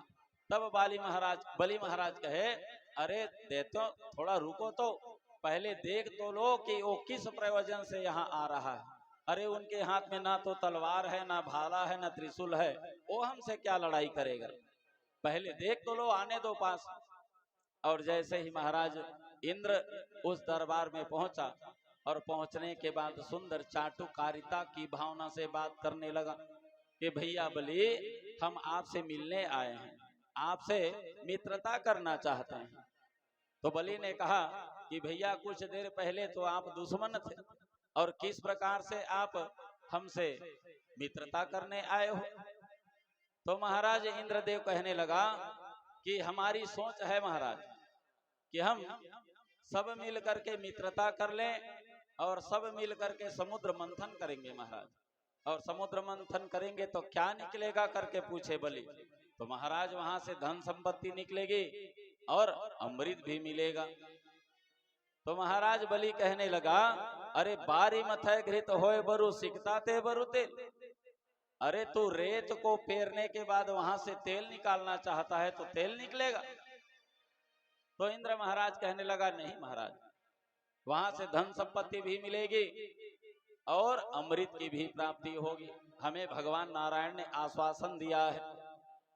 तो बलि महाराज मान गए, चलो ठीक है, अगर ऐसी बात है तो अमृत मिल जाएगा तब तो हमारा ही फायदा है, हम अमृत ग्रहण कर लेंगे, कभी मरेंगे ही नहीं। ये सोच करके मित्रता करना स्वीकार कर लिया। भगवान नारायण ने उनको एक और उपाय बताया था, ऐसे उनसे चाटुकारिता बात करना कि सांप भी मर जाए और लाठी भी ना टूटे, तभी वो बलि तुम्हारे गेयर में आएगा, तभी बात मानेगा। क्या उपाय बताया था? जैसे श्रीमद् भागवत महापुराण में लिखा है कि एक सपेरा गांव में आया और सुंदर अपना मांग जांग के बाहर चला गया, और वो जो सर्प रखता है उस टोकरी को बाहर कहीं रख दिया और भोजन बनाने लगा। और अपना भोजन बनाते बनाते एक चूहा लाया और चूहा ला करके उसी टोकरी में बंद कर दिया, और बंद करने के बाद वो अपना भोजन बनाने लगा, दूसरा काम करने लगा। अब भीतर एक सर्प बैठा है और मूसक बैठा है। उस सर्प के खाने के लिए, उनके भोजन के लिए मूसक को ले जा करके रख दिया। अब ये मूसक चुपचाप बैठा है और सर्प भी बैठा है। सर्प उसको खा नहीं रहा है, उसको खाने के लिए जरूर दिया गया है लेकिन खा नहीं रहा। तो मूसक कहने लगा, अरे भैया, ये तो तुम्हारी रोज की आदत है, अब टुकुर टुकुर क्या देख रहे हो, मैं तो तुम्हारा भोजन हूँ, एक कौरा कर लो। तो सांप कहने लगा कि नहीं भैया, तुम सोच रहे हो ना, बिल्कुल गलत सोच रहे हो। आजकल मैं शाकाहारी हो चुका हूँ, मांसाहारी नहीं हूँ। मैं बिल्कुल दूध बस पीता हूँ, मांसाहारी नहीं करता भाई। अब इनको विश्वास दिला दिया चूहे को कि मैं शाकाहारी हूँ, मांसाहारी नहीं हूँ, मैं तुमको खाने वाला नहीं, तुम तो मेरे मित्र के बराबर हो भाई, मैं तुमको थोड़ी खाऊंगा। तो ये जो चूहा है उनको धीरे धीरे विश्वास होने लगा। अब विश्वास कैसे हुआ? ये सर्प कहने लगा, एक काम करो, हम दोनों को इस सपेरे ने इस टोकरी में बंद कर दिया है, मैं भी स्वतंत्र होना चाहता हूं, तुम भी स्वतंत्र होना चाहते हो, यहाँ से निकल जाएंगे, मैं भी कहीं जा करके घूमूंगा फिरूंगा जीऊंगा खाऊंगा, तुम भी वैसे ही करना। ये सर्प के बात में आ गया और सर्प कहने लगा, एक काम करो, ये जो टोकरी दिख रहा है ना, आपके निकलने के लायक और मेरे निकलने के लायक थोड़ा से छेदा बना दो, और जैसे ही छेदा बनेगा तो तुम भी निकल जाना भैया, संसार में जीना खाना, मैं भी निकल जाऊंगा। अब ये भल को भल समझे चूहा महाराज, धीरे धीरे उस टोकरी को कुतरना चालू कर दिया। अब ये जो सर्प चुपचाप बैठा है वो देख रहा है कि मेरे निकलने के लायक हुआ है कि नहीं, और जैसे ही उनके मोटाई के हिसाब से छेदा बहुत बड़ा बन गया तो ये सर्प मुंह को खोला और सीधा उस चूहे को अपने मुंह में गटक दिया, और देखते देखते उस टोकरी से निकल गए। अब देखो, उस टोकरी से भी निकल गए, सांप भी मर गया, लाठी भी नहीं टूटा, उसको कुछ नहीं करना पड़ा सर्प को, और उनका काम भी बन गया। तो हे इंद्र, इसी प्रकार बलि के पास जाकर के तुमको करना है। तो वैसे ही चाटुकारिता ये इंद्र अपनाया बलि के पास। तो बलि मित्रता करने के लिए मान गया, और देखते देखते ये समुद्र मंथन करने के लिए सब लोग तैयार हो गए और क्षीर सागर के पास, समुद्र के पास आ गए, और आकर के सोचने लगे कि भैया अब क्या किया जाए, समुद्र मंथन के लिए हमारे पास तो कोई सामान नहीं है। तब इंद्र ने कहा, सबसे पहले हम मथानी बनाने के लिए मंदराचल पर्वत के पास चलते हैं, और मंदराचल पर्वत को उठा करके समुद्र के बीच में डाल देंगे। अब देखते देखते बलि और जितने भी दैत्य और इंद्र और जितने भी स्वर्ग के देवता, ये सभी लोग कहाँ चले गए, मंदराचल पर्वत के पास। मंदराचल पर्वत के पास जाकर के कहने लगे, ऐ मंदराचल पर्वत, हम तुम्हें लेने आए हैं, आपको मथानी बनाने आए हैं, आप चलो और क्षीर सागर समुद्र में जाकर के मथानी बनना, और तुम्हारे द्वारा ही समुद्र का मंथन होगा। तो ये मथानी जो बनने वाला था मंदराचल पर्वत कहने लगा, ये तो बताओ भैया, इतने बड़े समुद्र में हमें डालोगे और हमारा तो पूरा मिट्टी और पत्थर है, वो तो पूरा घुर जाएगा, हमें क्या मिलेगा, आपको तो फायदा मिलेगा। तो इंद्र देवता लोग कहने लगे कि महाराज आप उसकी चिंता मत करो, आप कहीं घुर भी जाओगे, थोड़ी बहुत बचे भी रहोगे, तो वहां से अमृत निकलेगी, उस अमृत को आपको हम प्रदान करेंगे, चिंता मत करो, अलदा के बलदा। तो ये मंदराचल पर्वत तैयार हो गए। ठीक है महाराज, जब हमको अमृत मिलने वाली है, हम हमेशा परमानेंट रहने वाले हैं, तो कोई चिंता नहीं। ये सोच करके मंदराचल पर्वत तैयार हो गया, चलो ले जाओ हमें। अब एक तरफ ये जितने भी दैत्य हैं मंदराचल पर्वत के एक तरफ खड़ा हो गए, और जितने भी देवता गण है वो एक तरफ खड़ा हो गए, और दोनों तरफ से मंदराचल पर्वत के भीतर अपना हाथ लगाया और उठाना प्रारंभ कर दिया। देखते देखते मंदराचल पर्वत उठ भी गया, उठा जरूर लेकिन एक कदम आगे नहीं बढ़े, और ये सभी देवता और जितने भी दैत्य हैं उनमें से आधे व्यक्ति उसी में दब गए। अब वो चिल्लाने लगे, कोलाहल मच गया, अरे क्या हुआ क्या हुआ क्या हुआ।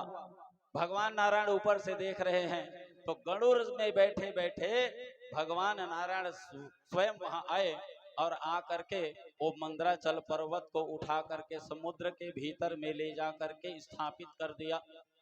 और जो देवता मर चुके थे, जो दैत्य मर चुके थे, सबको आंखों में देखते ही ये सभी दैत्य जिंदा हो गए, ऐसा लग रहा है मानो कुछ हुआ ही नहीं।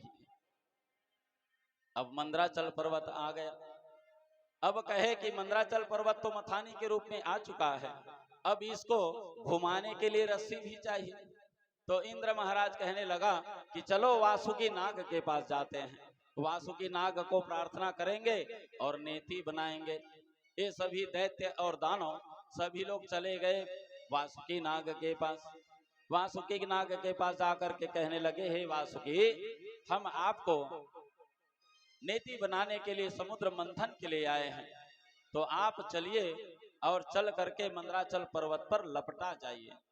तबे वासुकी नाग कहने लगा कि ये तो बताओ, तुम जो कह रहे हो शोभा दे रहा है, अरे ले जाकर के उस मंदराचल पर्वत पर मुझे लपेटोगे और एक तरफ दैत्य खींचेंगे, एक तरफ आप लोग खींचोगे, तो मेरे हड्डी पसली का कहाँ पता रहेगा, बताओ, मेरा तो पूरा गुदा बाहर आ जाएगा, मेरे को मारने के लिए ले जा रहे हो।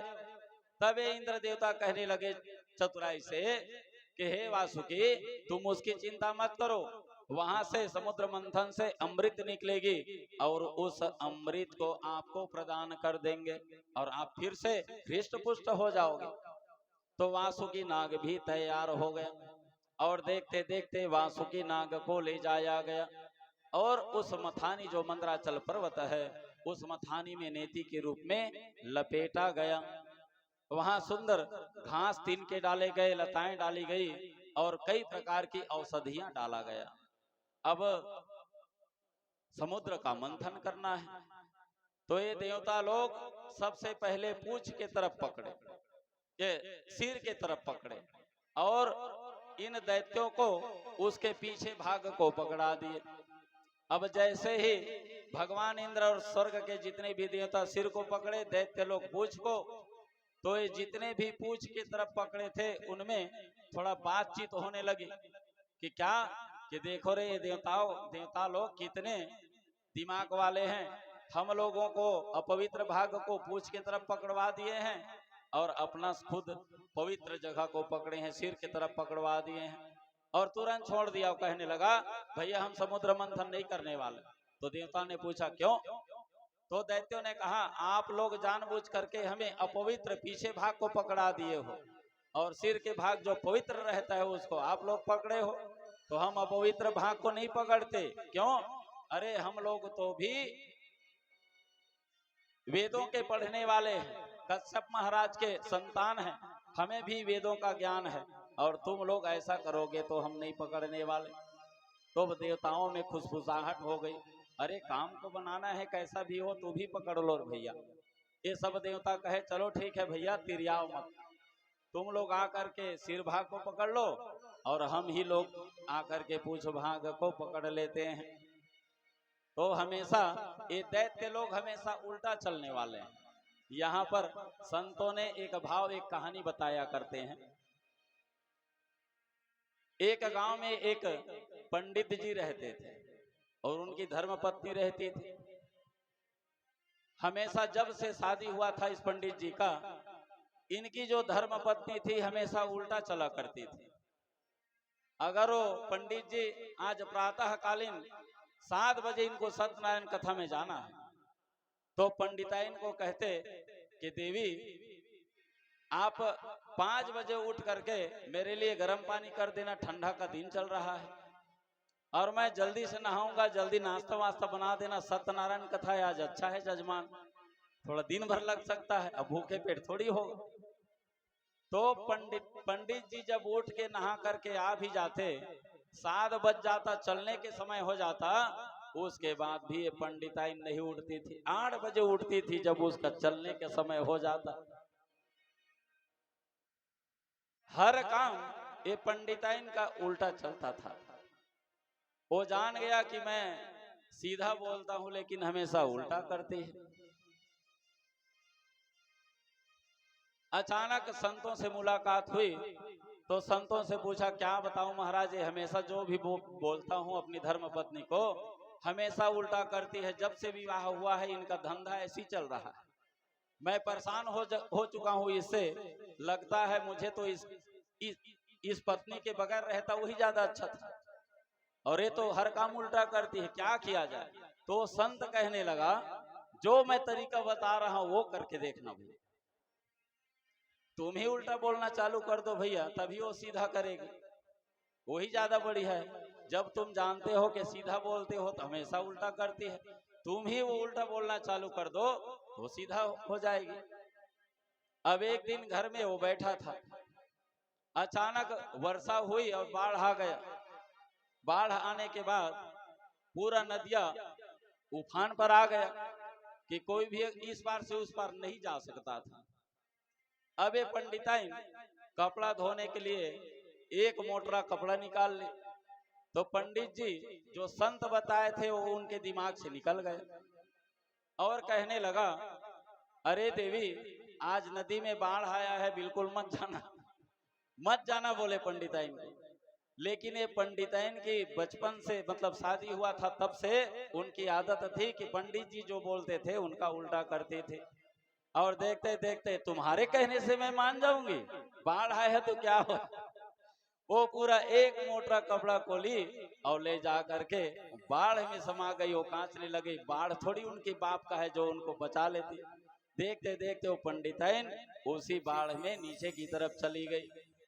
अब वहां आसपास में जो थे सब लोग चिल्लाने लगे कि पंडिताइन बुहा गई, पंडिताइन बुहा गई। महाराज जी को जानकारी मिली, ये पंडित भी अपने घर से निकला और घर से निकल करके देखने लगा क्या हुआ क्या हुआ। वहां जितने भी थे कहने लगे कि आपकी पंडिताइन इस नदी में बहा गई महाराज। और जितने भी वहां और आस पड़ोस के थे सब लोग नीचे जा करके उनको ढूंढने लगे। भाई पानी इधर से आ रहा है तो उधर ढूंढेंगे, बहा करके उधर ही जाएगी। सब लोग नीचे उतर गए और कहने लगे पंडिताइन को खोजो भैया, भी सांस चल रहा होगा, अगर कहीं बच गई तो बच ही गई। ओ पंडित जी कहने लगा, अरे तुम कैसे बैकूफ जैसे वो नीचे को ढूंढ रहे हो? अरे जब से शादी होकर के मेरे घर में आई थी मैं बोलता था तब तो वो उल्टा करती थी, और आज अगर नदी में बुहाई भी हुई तो उधर नीचे की तरफ नहीं ऊपर तरफ जा करके ढूंढो। वो हमेशा उल्टा ही चलती थी, वो नीचे नहीं गई होगी, उल्टा बुहाई होगी। तो ये दैत्य लोग वैसे, दैत्य लोग भी उल्टे। तो ये महाराज देवताओं ने कहा कि इन लोगों का उल्टा चलने का आदत है, एक काम करो भैया सिर की तरफ धरा दो, हम ही लोग पूछ में संतुष्ट हो जाते हैं। और देखते देखते समुद्र मंथन प्रारंभ हो गया। उधर से दैत्य लोग खींच रहे हैं और इधर से देवता लोग खींच रहे हैं, ताकत लगा रहे हैं, लेकिन मंदराचल पर्वत टस से मस नहीं हो रहा, हिल ही नहीं रहा।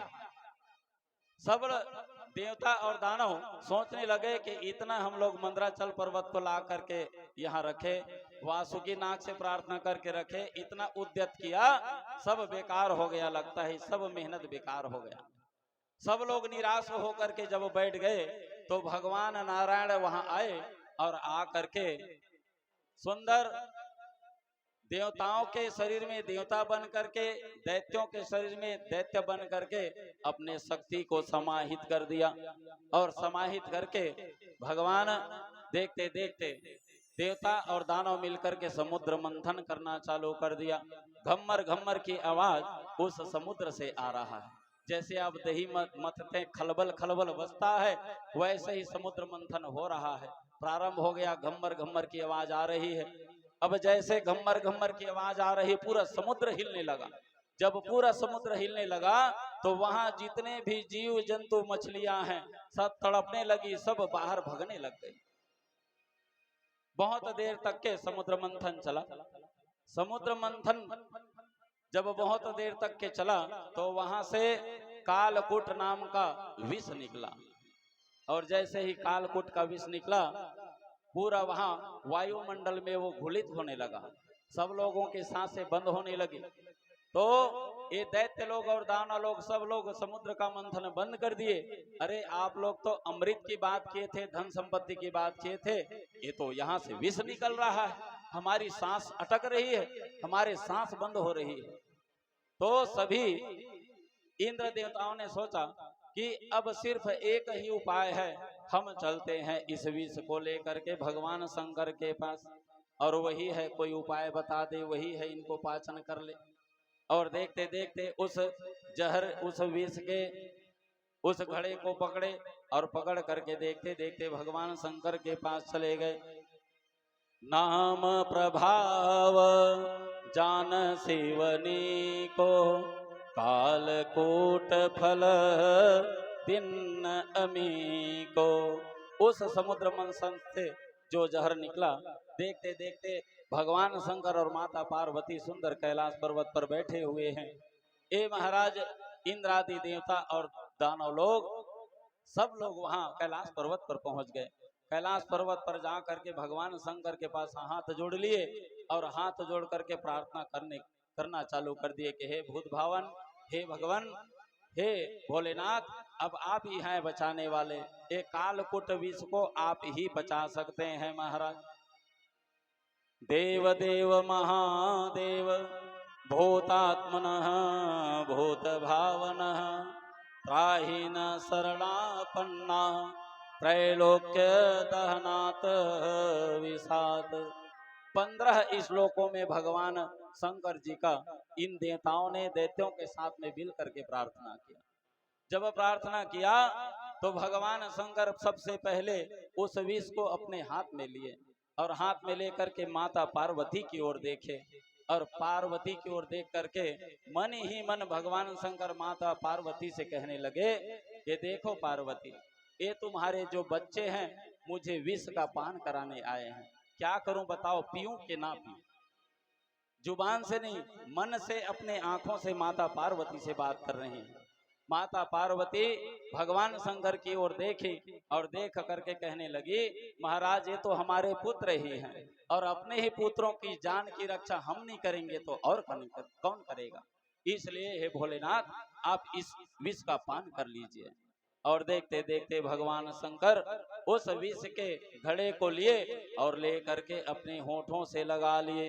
भैरव बाहर सुर जले भीतर सीताराम, दिया शंभु ने गरल को कंठ बीच विश्राम।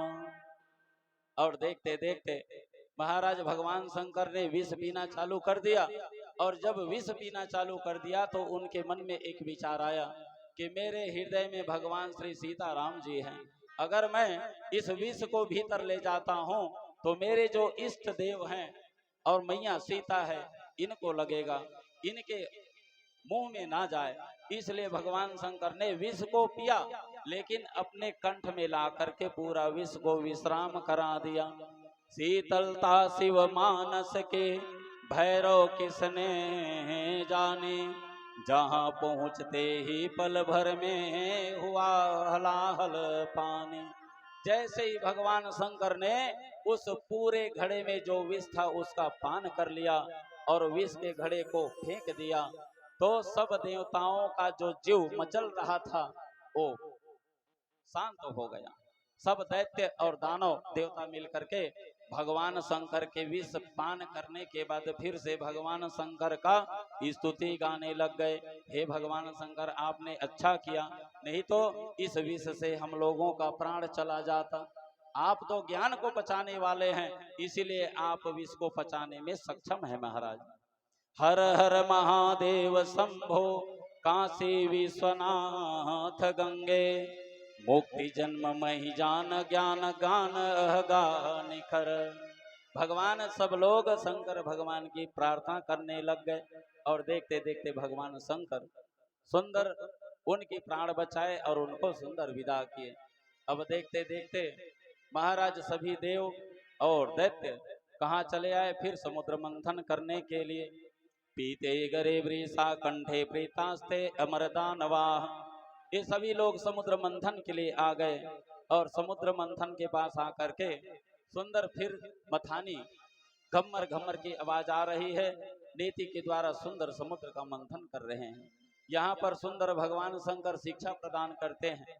जैसे भगवान शंकर ने विष का पान किया तो अपने भीतर नहीं ले गया, कंठ में ला करके विश्राम कर दिया, वैसे ही संसार में हमें भी कई प्रकार के विष पान करना होता है और उस विषपान को कभी भी भीतर ले जाना नहीं चाहिए।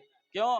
अगर भीतर आप ले जाओगे तो परमानेंट आपके मरते दम तक के वह विष आपके पेट के भीतर रहेगा और उस विष के प्रभाव से आप सामने वाले जो आपको विष प्रदान किया है निश्चित रूप से आप उनसे बदला लेने की बात करोगे। इसलिए बदला लेने की भावना को छोड़ करके किसी के दिए हुए कर्कश वाणी या विष को कंठ में ला करके विश्राम कर देना चाहिए। तो भगवान शंकर सुंदर शिक्षा प्रदान किए। आगे चल करके ये सभी सब देवता और दानव मिल करके फिर समुद्र मंथन करना चालू कर दिया। पुनः जब समुद्र मंथन प्रारंभ हुआ तो शास्त्रों में लिखा है कि 14 प्रकार के रत्न निकले। सबसे पहले निकले कामधेनु। श्रम से प्राप्त संपत्ति का कुछ अंश परोपकार में लगाना चाहिए। तो एक कामधेनु साक्षात देवी शक्ति है, इसलिए इस कामधेनु को ब्राह्मणों को दिया गया और कहा कि एक काम करो ब्राह्मणों, आप इस कामधेनु को रख लो। भैया आप लोग सुंदर यज्ञ हवन करते हो तो आप लोगों को दूध दही और घी की आवश्यकता पड़ती है, इसलिए आप इस कामधेनु को रख दो। फिर देखते देखते फिर समुद्र मंथन होना चालू हो गया। वहां से सुंदर कुछ देर के बाद उच्चैश्रवा घोड़ा निकला। उस उच्चैश्रवा घोड़ा को कीर्ति की प्रतीक माना गया है, इसलिए महाराज बलि को प्रदान कर दिया गया है। जिसको कीर्ति चाहिए उसको अमृत की प्राप्ति हो ही नहीं सकती। उच्चैश्रवा घोड़ा महाराज बलि को प्रदान कर दिया गया। फिर से धीरे धीरे घम्मर घम्मर की आवाज आने लगी, समुद्र मंथन होने लगा। कुछ देर के बाद वहां से ऐरावत हाथी निकला। ऐरावत हाथी को महाराज इंद्र को प्रदान कर दिया गया। फिर समुद्र मंथन प्रारंभ हुआ। कुछ देर के बाद परिजातक अप्सरा निकली, उनको देवताओं को दे दिया गया, जाओ तुम्हारे मनोरंजन का साधन होगा।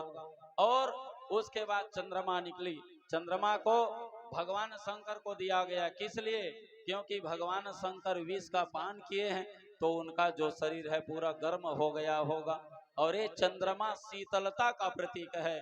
भगवान शंकर को हम प्रदान कर देंगे, उनके मस्तक में रहेगा तो 24 घंटा कम से कम विष का प्रभाव उनके शरीर में नहीं होगा, शीतलता प्रदान करेगी। इसलिए भगवान शंकर को चंद्रमा प्रदान कर दिया गया। कुछ देर तक के फिर समुद्र घम्मर घम्मर की आवाज आने लगी। फिर समुद्र मंथन हुआ। वहां से शंख निकला, तो शंख को फिर से ब्राह्मण को दे दिया गया, भैया आप लोग आरती पूजा करवाते हो, शंख और घंटी बजाओगे। इसलिए आरती होता है तो शंख के बिना आरती को अधूरा माना जाता है। और उसके बाद फिर समुद्र मंथन हुआ। कुछ देर के बाद कल्प वृक्ष निकला। एक कल्प वृक्ष ऐसा वृक्ष है, इस वृक्ष के नीचे आप जो भी सोचो वो ऑटोमेटिक आपके पास विद्यमान हो जाता है। इनको इंद्र को दे दिया गया। उसके बाद कौस्तुभ मणि निकली, तो कौस्तुभ मणि को भगवान श्री नारायण को दे दिया गया। उसके बाद श्री लक्ष्मी जी निकल गई। और जैसे ही लक्ष्मी जी निकली तो निकलते ही सब लोगों का सोचे हो गया कि लक्ष्मी इतनी दिव्य सुंदर दिख रही है, ऐसी यौवन दिख रही है, मानो सभी दैत्य लोग उनको अपने पाना चाहते हैं। सब दैत्य लोग चाहते हैं कि हमारी हो जाए, ये हमारी हो जाए। तो मैया लक्ष्मी सुंदर अपने हाथ में वरमाला लेकर के निकली वहां से। तो वहां एक आयोजन किया गया, सब लोग नया वस्त्र धारण किए और सुंदर हवन हुआ, पूजन हुआ। और सब लोग दैत्य लोग एक तरफ बैठे और दानव लोग एक तरफ बैठे। जैसे अमृत पिलाया गया था वैसे ही बैठाया गया। और भगवान नारायण सुंदर एक सिंहासन पर विराजमान है। मैया लक्ष्मी हाथ में वरमाला ली हुई है और सामने से आ रही है। सबके तरफ एक एक करके नजर घुमा रही है। झीनी झीनी सुंदर साड़ी पहनी हुई है, हाथ में सुंदर कंगन है, पाँव में पैजनी है, छम छम की आवाज आ रही है। मैया लक्ष्मी आ रही है। सबकी निगाह उसी लक्ष्मी के ऊपर है कि कब वो आकर के मुझे वरमाला पहना दे, मेरी धर्म पत्नी बन जाए। सब दैत्य लोग यही चाहते हैं कि हमारी हो जाए। सबकी नजर उसी के ऊपर है। जैसे ही पास से गुजरती तो ये सोच लेते थे अब बिल्कुल मेरे ही ऊपर डालने वाली है। सब लोगों की चाह वैसी। लेकिन मैया लक्ष्मी सोचते विचारते आगे बढ़ रही है। बलि को देखा तो बलि को देखते ही मन में तर्क लगाई, इनके पास धन संपत्ति ऐश्वर्य सब कुछ है, लेकिन इनके पास बुद्धि नहीं है। और आगे दैत्य जितने भी मिलते गए सबके पास कुछ न कुछ अवगुण प्राप्त है, सर्वगुण संपन्न कोई नहीं। जब सब दैत्यों से गुजर गई, भगवान बैकुंठ धाम नारायण सुंदर बैठे हुए हैं। वहां जाने के बाद भगवान नारायण को सर्वगुण संपन्न समझ करके मैया लक्ष्मी ने उनके ऊपर वरमाला को प्रदान कर दिया और उनको अपने पति के रूप में स्वीकार कर लिया। बोले भगवान श्री नारायण मैया लक्ष्मी की जय हो। सुंदर लक्ष्मी भगवान नारायण को वरण कर ली। सब दैत्य लोग छत्तीसगढ़ी में चुचवाते रह गए, समझ जाओ। सब दैत्य लोग मुंह के देखते रह गए, लेकिन मैया लक्ष्मी भगवान नारायण को वरण कर ले। अब आगे फिर समुद्र मंथन हुआ तो ये दैत्य लोग कहने लगे जितना भी समुद्र मंथन में होता है निकलता है कोई भी सामान, ये सब लोग आप ही लोग रख लेते हो, हमें तो कुछ मिलता नहीं। अरे ऐरावत निकला सब रख लिए, परिजातक निकला उसको न रख लिए, चंद्रमा निकला, शंख निकला, कल्प वृक्ष निकला, कौस्तुभ मणि निकली, यहाँ तक कि अभी लक्ष्मी भी निकली, वो सब देवताओं का हो गया, हमें तो कुछ मिलता नहीं। अब हम लोग नहीं मथने वाले, कुछ तो मिलने वाला नहीं है हम। तो सब देवता लोग कहे इस बार जो भी कुछ निकलेगा हम देवता लोग नहीं रखेंगे, जो भी निकलेगा सबसे पहले आपके हाथ में देंगे। अब जब घम्मर घम्मार की आवाज आने लगी तो वहां से क्या निकला, समुद्र मंथन के बाद सब दैत्यों के लिए शराब निकला। तो शराब निकला तो लो भैया हमने आपसे वादा किया था जो भी निकलेगा वो आपको प्रदान करेंगे, इसलिए आप एक काम करो, ये पूरा शराब का जो घड़ा है वो आप ही रख लो। उसी दिन से, बुरा मत मानना भैया, उसी दिन से ये जो पीते हैं वो बिल्कुल असुर के समान है, ये मान लो, चाहे वो अच्छा हो चाहे बुरा हो। इसलिए प्रयास ये करिए कि आप उस दैत्यों में गिनती मत आइए, उस असुरों में गिनती मत आइए। कोशिश करिए आप देवता तुल्य व्यवहार करें और जैसे उनका व्यवहार है वैसे ही व्यवहार करें।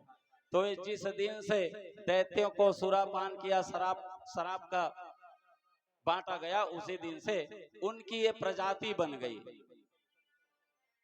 उसके बाद फिर धीरे धीरे घम्मर घम्मर की आवाज आने लगी, वव्रे वरम सर्वगुणैरपेक्षितम रमा मुकुंदम निरपेक्षमीप्सितम। जब घम्मर घम्मर की आवाज आने लगी तो देखते देखते वहां से वारुणी देवी निकली। ये वारुणी देवी निकली तो ये सबको दैत्यों को दिया गया, सबको दैत्यों को दे दिया गया।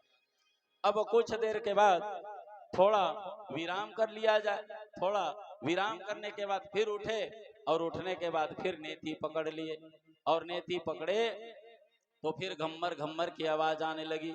जिस समय पहले रत्न निकला था विष के रूप में, उस समय ये जितने भी दैत्य लोग थे जो वासुकी नाग के मुख की तरफ पकड़े थे, तो वासुकी नाग के उसके मुंह से भी विष निकला था, उसको दैत्यों के शरीर में पूरा पड़ गया था, इसीलिए उनका जो शरीर है काला पड़ गया था। और भगवान शंकर जिस समय विष का पान किए थे तो उसके विष पान करते समय उनके शरीर में कुछ छिटके पड़े थे। तो वहां भगवान शंकर के गले में नाग है, बिच्छू है, ये थोड़ा थोड़ा वो लोग भी पान कर लिए थे, इसीलिए उसी दिन से इनको भी विषैला माना जाता है। अब जब घम्मर घम्मर की आवाज आने लगी तो इंतजार कर रहे हैं कि अब कब अमृत निकलेगा, और देखते देखते घम्मर घम्मर की आवाज आ रही है और वहां से सुंदर एक स्वर्ण कलश में लेकर के महाराज वरुण देव निकल गए और सुंदर अमृत का कलश लेकर के जब जैसे ही बाहर आए तो ये दैत्य लोग उसी के ताक में थे। दौड़े दौड़े महाराज वो वरुण महाराज जी के पास चले गए जो स्वर्ण के कलश में अमृत निकला हुआ है, और जा करके ये दैत्य बलि जो अगुआ था उस स्वर्ण के कलश को झपट्टा मारे और हाथ में लेकर के सीधा मैदान की तरफ भागने लग गए। और सब लोग जितने भी दैत्य उनके साथ में थे सब लोग कहने लगे महाराज पहले हमें दो, पहले हमें दो, पहले मुझे पीना है। मीठः कलीर भूतेषां तदर्थे तर सचेतसाम अहम पूर्व न त्वमामिति प्रभो। सब लोग कह रहे हैं दैत्य लोग अहम पूर्व।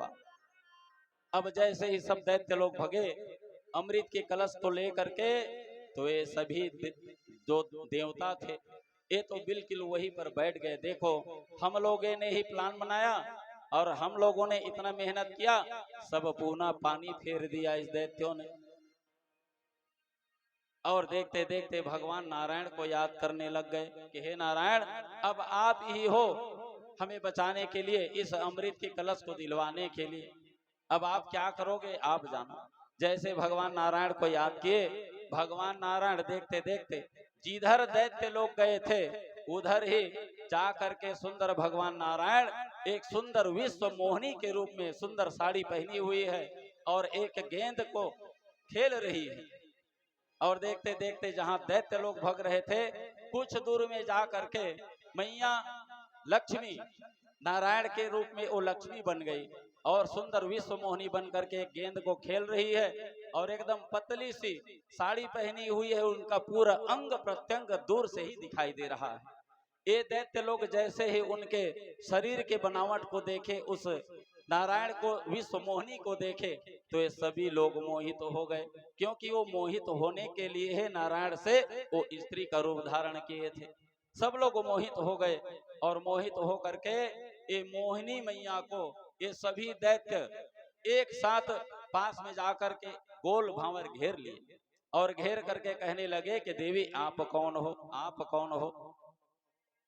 तो ये जो मोहिनी है वो कहने लगे कि महाराज मैं विचरणशील स्त्री हूं महाराज, और आप तो बताओ, आप अपना परिचय तो दो कि आप लोग कौन हो और यहाँ कैसे घूम रहे हो और एक कलश में क्या रखे हो भैया। तो ये दैत्य बलि कहने लगा कि देवी हम लोग कश्यप के पुत्र हैं, दीति के पुत्र हैं, और ये जो हमारे हाथ में है ना ये है स्वर्ण का कलश, इसमें अमृत भरा हुआ है और देवी जी को कौन नहीं पाना चाहता, सब लोग उतारू है, ये हमें मिल जाए, ये हमारे साथ में चली जाए। मैया मोहिनी तो जानती थी कि इनको लुभाना है और अपने गियर में ले करके ये अमृत के कलश को इनसे छीनना है। दैत्य बोले देवी जी आप कहीं कहोगी तो हम आपके हाथ में इस स्वर्ण कलश को दे देंगे, अमृत को, हम आपके ऊपर पूर्ण विश्वास करते हैं, आप बांट दीजिए इसको। इसलिए कह रहे हैं ताकि हम इनको कहीं इस अमृत के कलश को दे देंगे तो हो सकता है हमारी गियर में आ जाए, हमारी बात मानना चालू कर दे, हमारे साथ चलने के लिए तैयार हो जाए। इसलिए ये जो बलि है उनके हाथ में दे दिया बांटने के लिए। ये मैया जो मोहिनी है वो अभी हाथ में ली नहीं है और कहने लगी कथम कश्यपदा यादा कौसल्या मयि संगता विश्वासम पंडितो जातो कामिनी सोनयाते। ए मोहिनी कहने लगी कि भैया आप लोग महर्षि कश्यप के पुत्र हो और मैं हूँ उल्टा, आप लोग मुझ पर इतना जल्दी न्याय भरोसा मत करो, मैं आपके साथ में न्याय करूंगा ये कोई गारंटी नहीं है, क्योंकि जो मुझे धन संपत्ति दे देता है मैं उसी के साथ में चली जाती हूँ, मैं उल्टा हूँ, मेरे ऊपर विवेकी पुरुष को विश्वास करना नहीं चाहिए। लेकिन मोहिनी की बात को सुन करके ये सभी लोग और लुभाने लग गए। मोहिनी कहती है कि देव और दैत्य सब लोग भैया मुझे पाना चाहते हैं, लेकिन तुम पाना चाहते हो, लेकिन विवेकी पुरुष को सोचना चाहिए उल्टा नारी के ऊपर विश्वास ना करे, क्योंकि वो उल्टा नारी किसी की होती नहीं। लेकिन ये दैत्य लोग तो उनके ऊपर रिझ गए थे, इसलिए अमृत का जो कलश है उस मोहिनी मैया को प्रदान कर दिए। ये मोहिनी मैया को दिए तो देखते देखते ये मोहिनी मैया उस स्वर्ण के कलश को हाथ में रखे और कहा सबसे पहले तुमको ये समुद्र में स्नान करना पड़ेगा, इसका नियम है इस अमृत पान करने के लिए। यहाँ जाकर के तुम स्नान करो और सुंदर थोड़ा से पूजा करना पड़ेगा, नए वस्त्र धारण करना पड़ेगा, और जैसे ब्राह्मणों का भोजन होता है वैसे ही चटाई पर बैठ करके मैं परोसूंगी।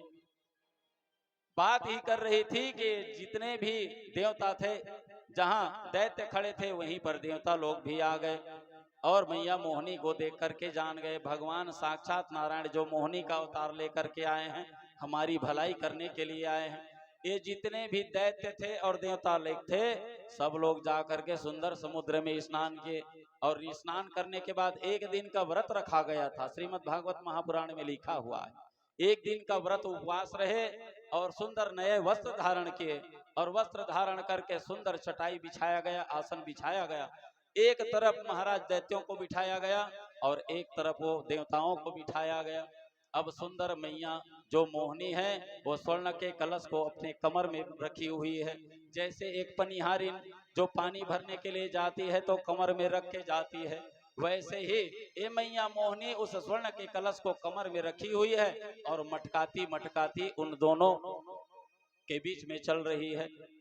अब देवता लोग कहते हैं कि हमको पहले अमृत मिलेगा, और दैत्य लोग कहते हैं कि हमें पहले पिलाओ देवी, उसके बाद भले बच जाएगा तो उन देवताओं को देना।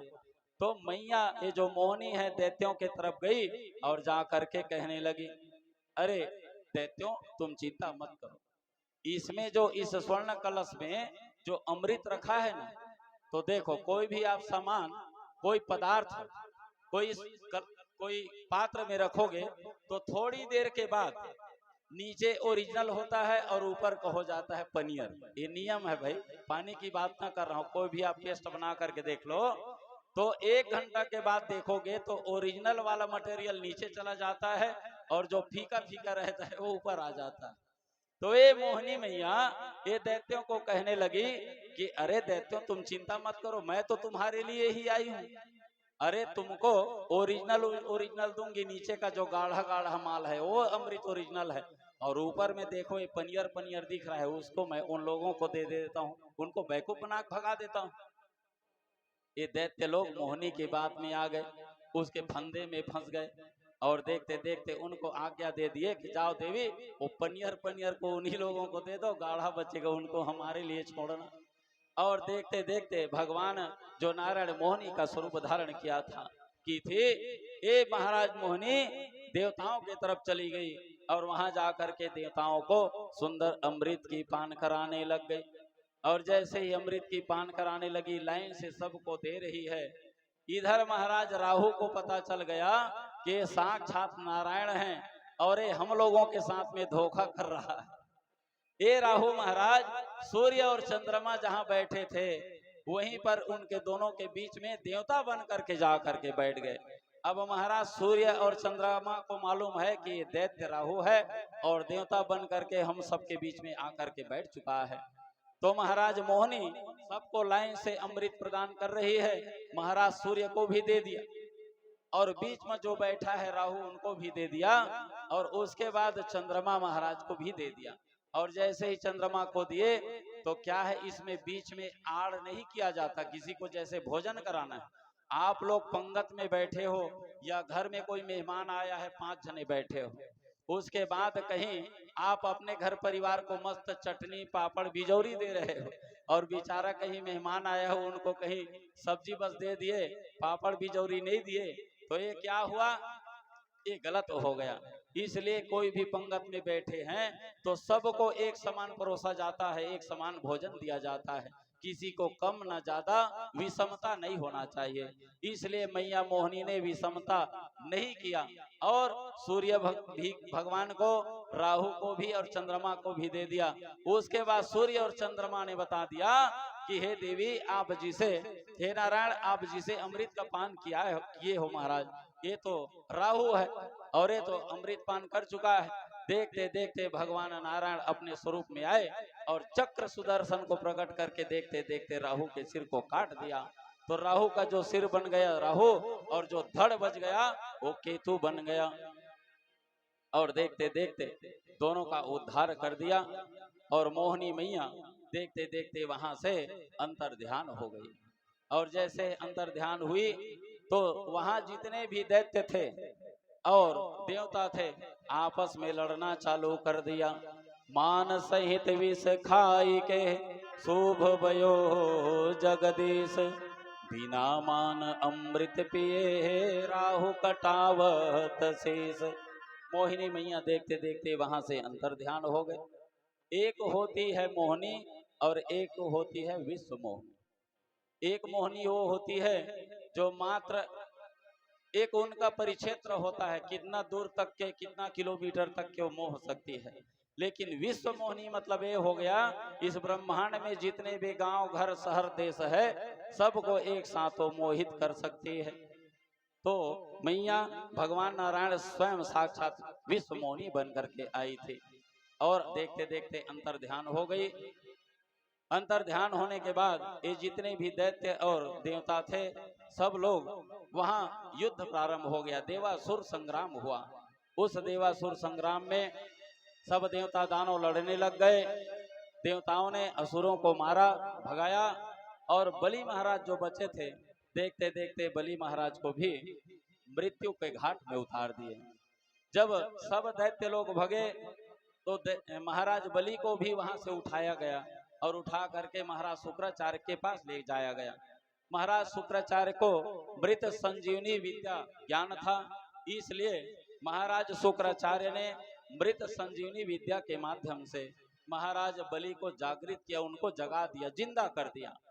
और जैसे ही महाराज बलि को जिंदा किया गया उसके बाद क्या हुआ, महाराज देवता लोग थे अपने स्वर्ग पर आकर के फिर स्थापित हो गए। उनके पास धन संपत्ति लबालब आ गया, उनके पास जो शक्ति क्षीण हो गई थी वह शक्ति भी आ गई, स्वर्ग पर अपना स्थान जमा लिया।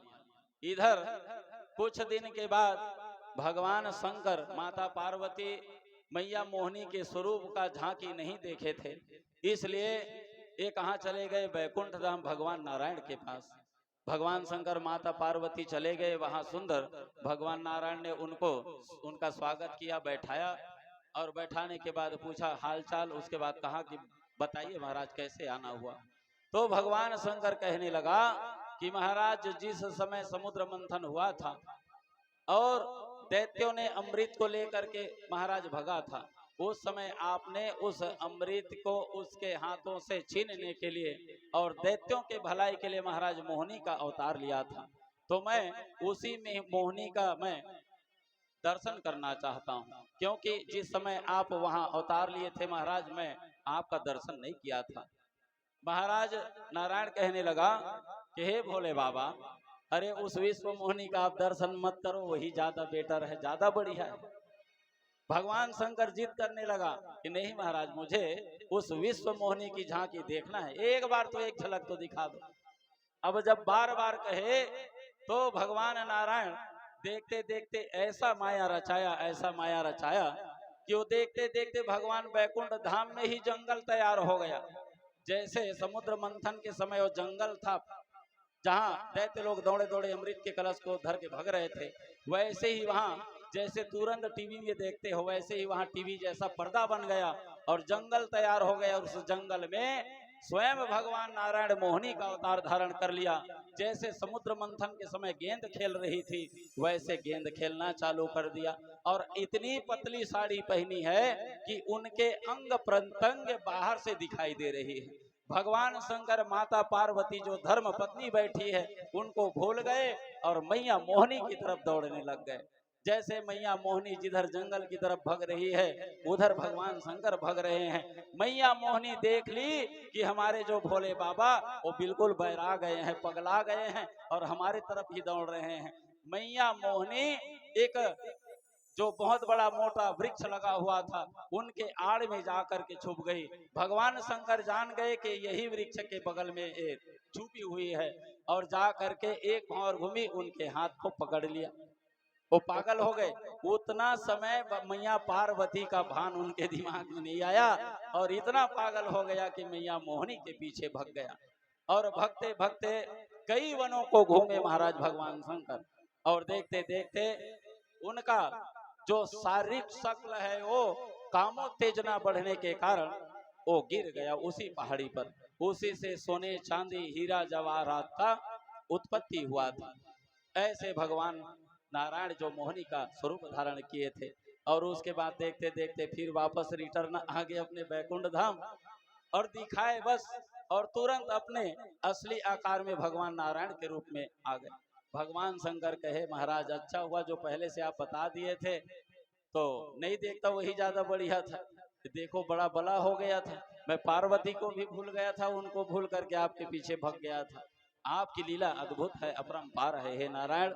सुंदर मोहिनी की झांकी देख करके भगवान शंकर फिर से अपने कैलाश पर्वत पर आ गए। दैवी है सा गुणमयी मम माया दुरतया।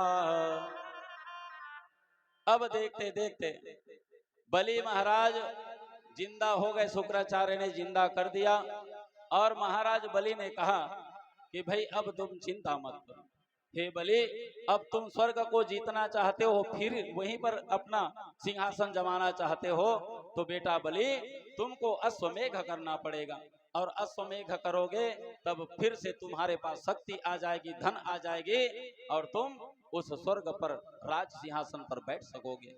और देखते देखते महाराज शुक्राचार्य के आज्ञा से, देखो गुरु रास्ता दिखाने वाले हैं और गुरु जब तक के आपके पास नहीं है तो आप अधूरे हैं और गुरु आपके पास है तो संसार में ऐसा कोई रास्ता नहीं है जहां वो ले जाकर के आपका सब काम पूरा ना कर सके।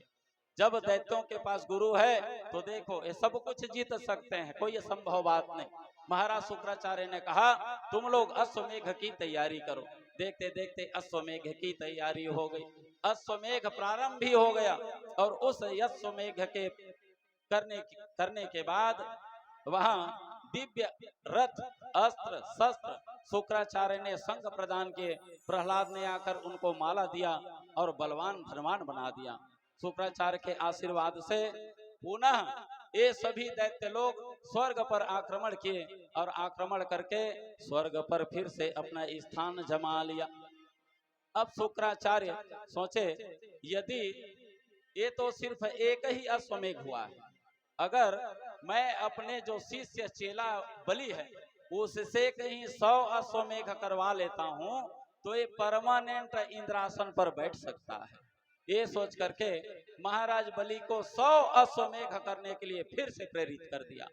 और महाराज बलि देखते देखते 100 अश्वमेघ करने के लिए तैयार हो गया। अब इंद्रासन पर महाराज बलि बैठा हुआ है, सब दैत्य लोग बैठे हुए हैं। सब देवताओं को वहां से भगा दिया गया था। अदिति मैया के उनके कुंडल को छीन लिया गया था। अदिति मैया भी अपने आश्रम में रो रही थी और देवता लोग दर बदर भटक रहे थे स्वर्ग से निकलने के बाद। इधर अदिति कश्यप के पास जा करके रोने लगी। कश्यप ने कहा देखो क्या हमारा अब पुण्य समाप्त हो गया है रे, जिसके कारण तू रो रही है, चिंता कर रही है। अतिथि अस्य भगनाशो गृह प्रति निवर्तते स्वक्रियं दुष्कृतं दत्वा पुण्यमादाय गच्छसि। देवी अभी हमारे जीवन में बहुत पुण्य है, हमारा पुण्य अभी समाप्त नहीं हुआ है, इसलिए ना ही तुम्हें चिंता करना चाहिए ना ही तुम्हें रोना चाहिए। क्या बात है बताइए।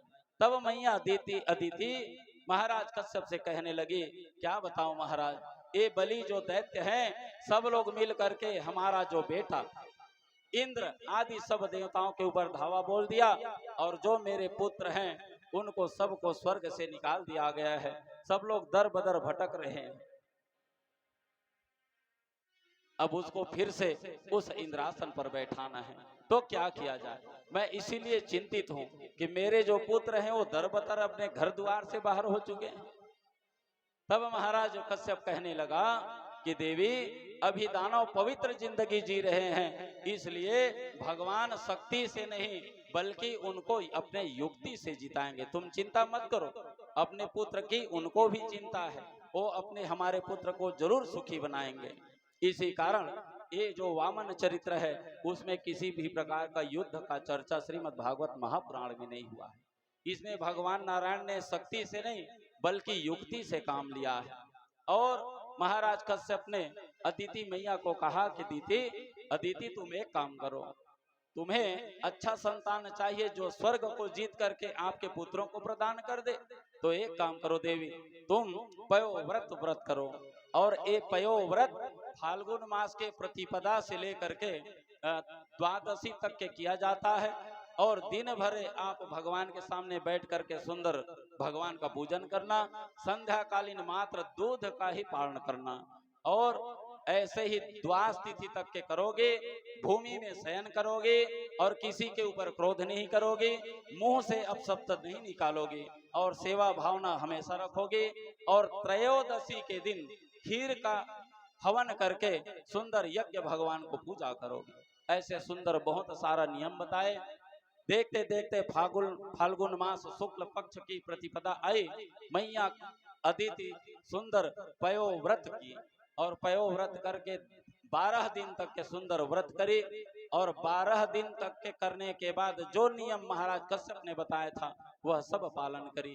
13वें दिन उनका उद्यापन करना था तो ब्राह्मणों को सबको बुला करके सुंदर ब्राह्मण भोजन कराया, यज्ञ भगवान को बुलाकर सुंदर यज्ञ करवाया। उसी दिन भगवान नारायण साक्षात आकर के उनको दर्शन दिए थे चतुर्भुज आकार में और आकर के आश्वासन दिए, देवी तुम चिंता मत करो, मैं तुम्हारे ही गर्भ से साक्षात स्वयं आकर के जन्म लूंगा। मैया अदिति भगवान नारायण का जब दर्शन हुआ तो मैया अदिति के मुख से कुछ निकल नहीं रहा है, न वो स्तुति कर रही है, चुपचाप भगवान नारायण को देख रही है। बहुत देर तक के देखती रही और उनका मन जब गदगद हो गया, उनके आंखों से आंसू, प्रेम के आंसू निकलने लग गई, तब भगवान नारायण का सुंदर 3 श्लोकों में सुंदर उनका स्तुति किया। यज्ञेश यज्ञ पुरुषाच्युत तीर्थपाद तीर्थाश्रव श्रवण मंगल नामधेय आपन्न लोक वृजनोपशमो दयाद्य सानः कृधि स भगवन् दीननाथ। आज मैया अदिति सुंदर पयोव्रत की और भगवान ने सुंदर उनको आश्वासन दिया, देवी मैं तुम्हारे घर में जन्म लूंगा। और देखते देखते साल भर बस हुआ और आने वाले वही भाद्र मास में शुक्ल पक्ष द्वादशी तिथि को भगवान वामन जी का अभिजीत नक्षत्र में उनके गर्भ के द्वारा झांकी दिखाते हुए वामन महाराज देखते देखते प्रकट हो गए। बोले वामन महाराज की जय। एक कश्यप अदिति का जो गृहस्थ जीवन, उनका जो गृहस्थ आश्रम पवित्र था, इसीलिए भगवान साक्षात नारायण वामन बन करके उनके घर में आए। भगवान नारायण जब वामन बन करके उनके घर में आए थे, जन्म लिए थे, तो जन्म से ही भगवान वामन 7 वर्ष के थे। अतः उनकी बाल लीला, जनेऊ पहनाया गया, जात कर्म उपनयन संस्कार करवाया गया। गायत्री के अधिष्ठात्री देवता सविता आई और सुंदर उनको गायत्री का उपदेश दिया गया। आगे चल करके पृथ्वी आई और उनको खड़ाऊ प्रदान करी, और बृहस्पति आए और कश्यप जी आए, बेखला प्रदान किए। गायत्री मैया आकर के सुंदर गायत्री मंत्र प्रदान किए। वेद महाराज आए, आसन दिए, और यक्षराज कुबेर आकर के उनको भिक्षा पात्र प्रदान किए थे। और इंद्र महाराज आए, उनको सुंदर छाता छत्र प्रदान किया। सप्तऋषि आए, उनको कुश दिए। भगवान ब्रह्मा जी आए, महाराज वामन रूप में आए हैं यह देख करके, और उसके बाद उनको कमंडल प्रदान किए। चंद्रमा आया और उनको सुंदर दंड प्रदान किया। माता आई, उनको भिक्षा दिया, और अदिति आकर के उनको सुंदर कौपीन पहनाई। जब पूरा उनका उद्देश्य पूरा हो गया, महाराज भिक्षा पात्र, कमंडल, दंड, छत्र, खड़ाऊ सब प्रदान कर दिए। तब महाराज बृहस्पति ने कहा, वामन ने बृहस्पति महाराज जी से पूछा कि महाराज अब बताइए मेरे लिए क्या आज्ञा है गुरुदेव। तब बृहस्पति महाराज कहने लगे कि महाराज तुम एक काम करो, हमारे लिए तुम कुछ भिक्षा मांग करके ले आओ। तो ये महाराज वामन निकले और जा करके सबसे पहले पार्वती मैया के पास चले गए। पार्वती मैया के पास जा करके, माता पार्वती के पास जा करके चिल्लाने लगे, आवाज लगाने लगे, माँ भिक्षाम देहि, माँ भिक्षाम देहि, माँ भिक्षाम देहि, अन्नपूर्णे सदा पूर्णे शंकर पांडवल्लभे ज्ञान वैराग्य सिद्ध्यर्थे भिक्षाम देहि पार्वती। बृहस्पति महाराज के कहने से सुंदर ब्रह्मचर्य व्रत का पालन करते हुए महाराज वामन जी देखते देखते भिक्षा मांगने के लिए चले गए। जब भिक्षा मांगने के लिए गए तो माता पार्वती ने सुंदर उनके भिक्षा पात्र में भिक्षा भी दे दिया। महाराज वामन वो भिक्षा पात्र को लेकर के बृहस्पति के पास आए। बृहस्पति के पास जब आए तो बृहस्पति महाराज को दे दिए। महाराज जी इतना ही आज भिक्षा में मिला है, ले लीजिए। बृहस्पति महाराज कहने लगा कि अरे इतने भिक्षा में तो हमारा काम चलने वाला नहीं बेटा, अरे हमें तो बहुत सारा संपत्ति चाहिए।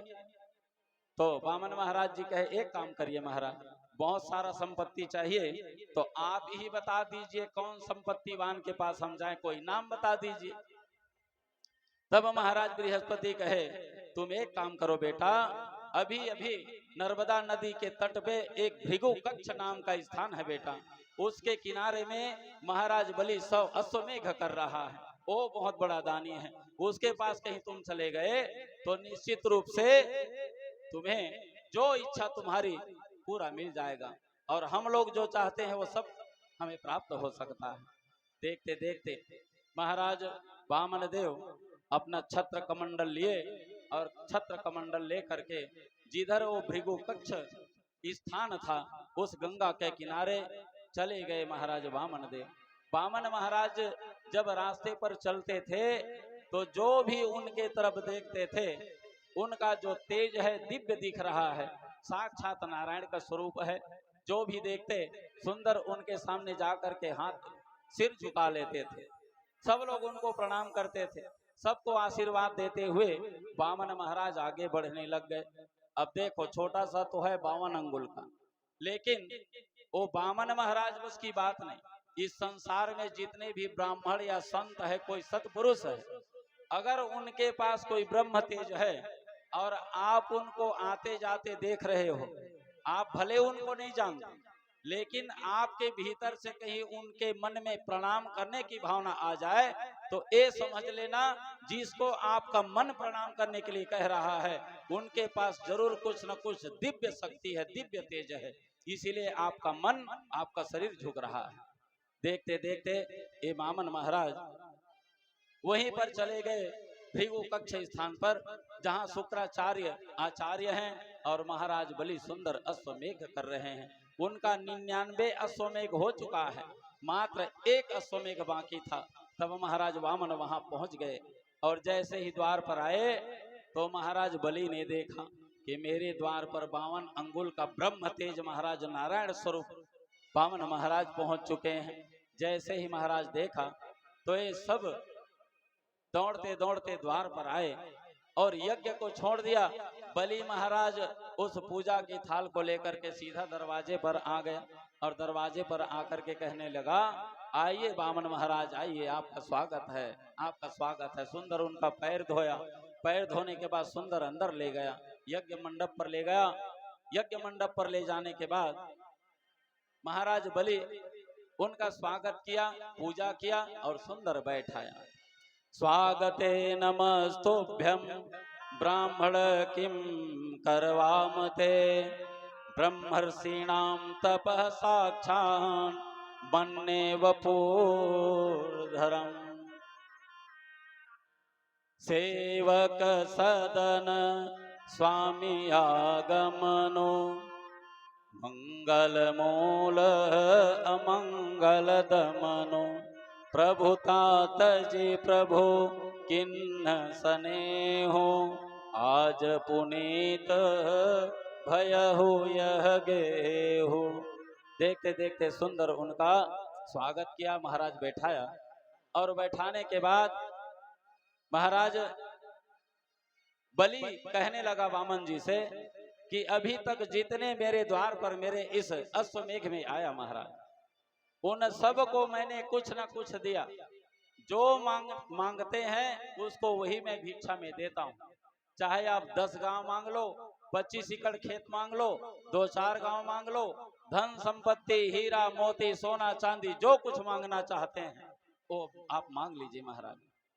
तो वामन महाराज जी कहने लगा कि अरे हम तो हरफत मौला साधु घूमने वाले हैं, हमें कोई धन संपत्ति की लालच नहीं है बेटा, लेकिन अभी अभी मैं अपने आश्रम से आ रहा था तो बीच रास्ते में क्या हुआ, मेरा संध्या वंदन का समय हो चुका था।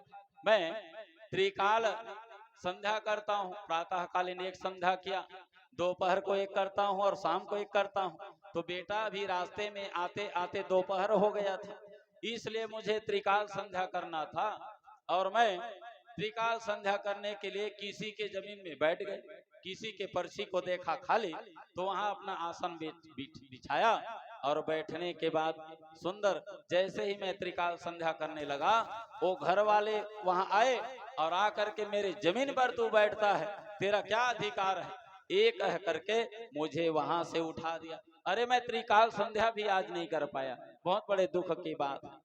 यही इसी बात को सोचता हूँ तब मुझे मन में आता है बेटा कि कुछ मांग लो। वैसे मेरी इच्छा नहीं है कुछ मांगने का, मैं मांग के क्या करूंगा बताओ। और बलि तेरे बारे में तो क्या क्या नहीं सुना हूं, तेरा यश को कौन नहीं जानता। तो महाराज बलि कहे ठीक है महाराज, आपको किसने नहीं बैठने दिया बस उसका नाम बस बताओ मेरे को, अब भी मैं सैनिक को भेजता हूँ और उसका सर कलम करवा देता हूँ। अभी वामन महाराज किसका नाम ले भैया, वो तो ऐसे ही गप मारा था उनके सामने। वामन महाराज कहे अरे बलि तुमको देना है उसको बताओ, उसको छोड़ो ना भाई, वो तो हो चुका है, वो हो चुका है, उसके पास जाके क्या करोगे। तो बलि से कहे कि जो मैं मांग रहा हूं वही बस दे दो भाई, मैं जमीन मांग रहा हूं, वो भी अपने पैर से मैं 3 पग ही चाहता हूं। तस्मात् त्वत्तो महीमि सद वणे हम वर्त तरसभात पदानि त्रीणि दैत्रेण समितानि पदा मम।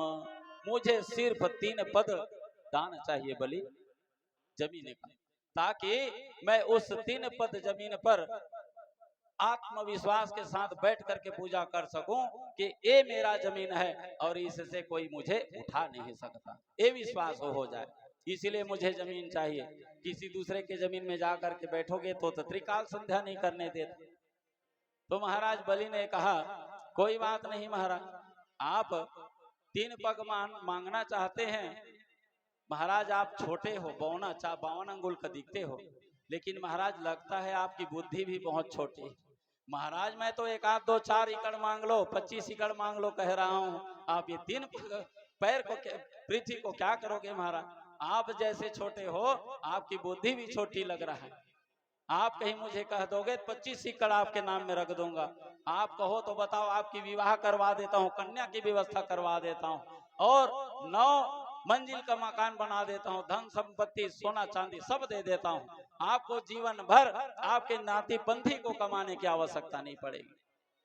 तो महाराज वामन कहने लगा ठीक है महाराज, आप मुझे नौखंडा महल भी दे दोगे, धन संपत्ति लबालब दे दोगे, नाती पंथी खाएंगे, लेकिन भाई मुझे रोना नहीं आता। मैंने सुना था किसी संत का भाव, वही आपके सामने बताने की कोशिश कर रहा हूं। वो कहता है वामन महाराज मुझे रोने नहीं आता बलि, और मेरी पत्नी मर गई, मेरे बच्चे मर गए, तो अभी तो सब कुछ दे रहा है, क्या जब मेरी पत्नी मरेगी तो रोने के लिए आएगा मेरे पास। तो बलि कहता है क्या बात हुआ महाराज, तो जब मेरी पत्नी मर जाएगी, बच्चे मर जाएंगे, तू रोने के लिए नहीं आ सकता, तो भाई मेरे को कहां से शादी विवाह में फंसा रहा है।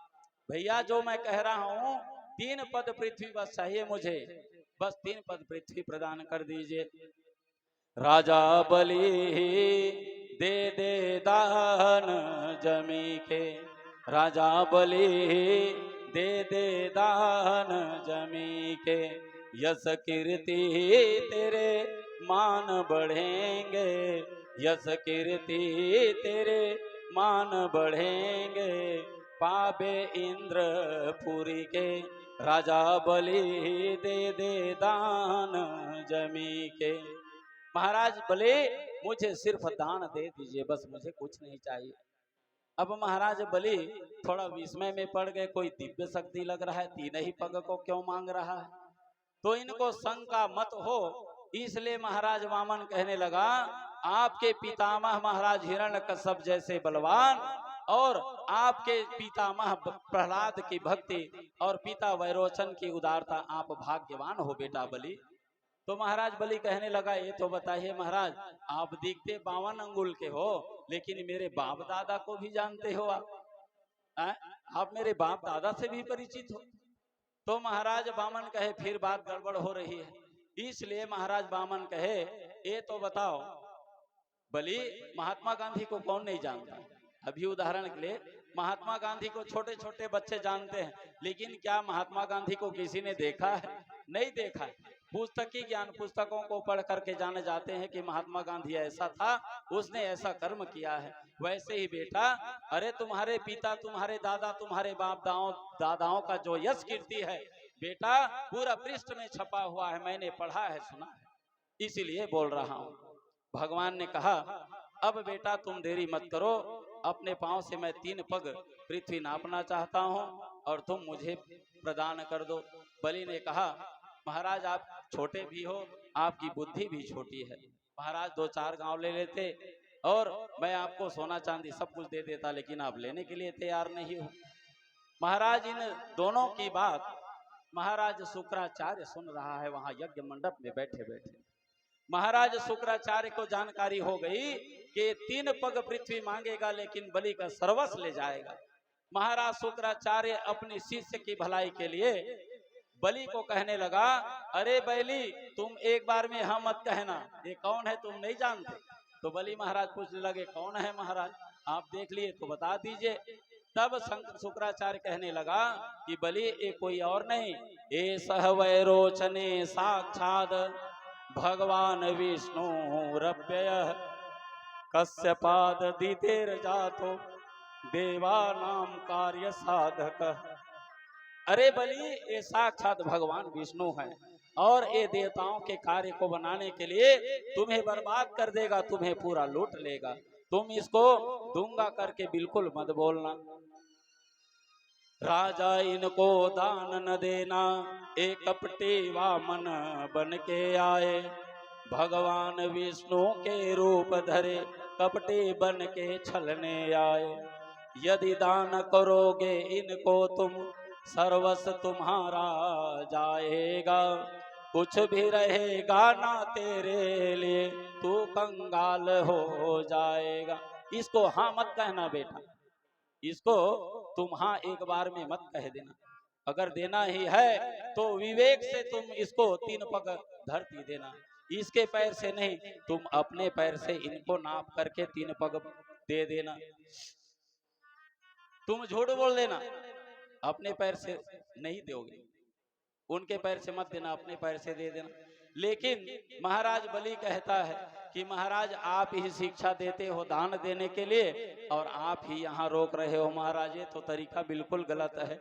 राजा बलि ने गुरु से बोला, कैसे बात बताते हो, गुरु होकर गुरुजी मुझको अन्याय का पाठ पढ़ाते हो।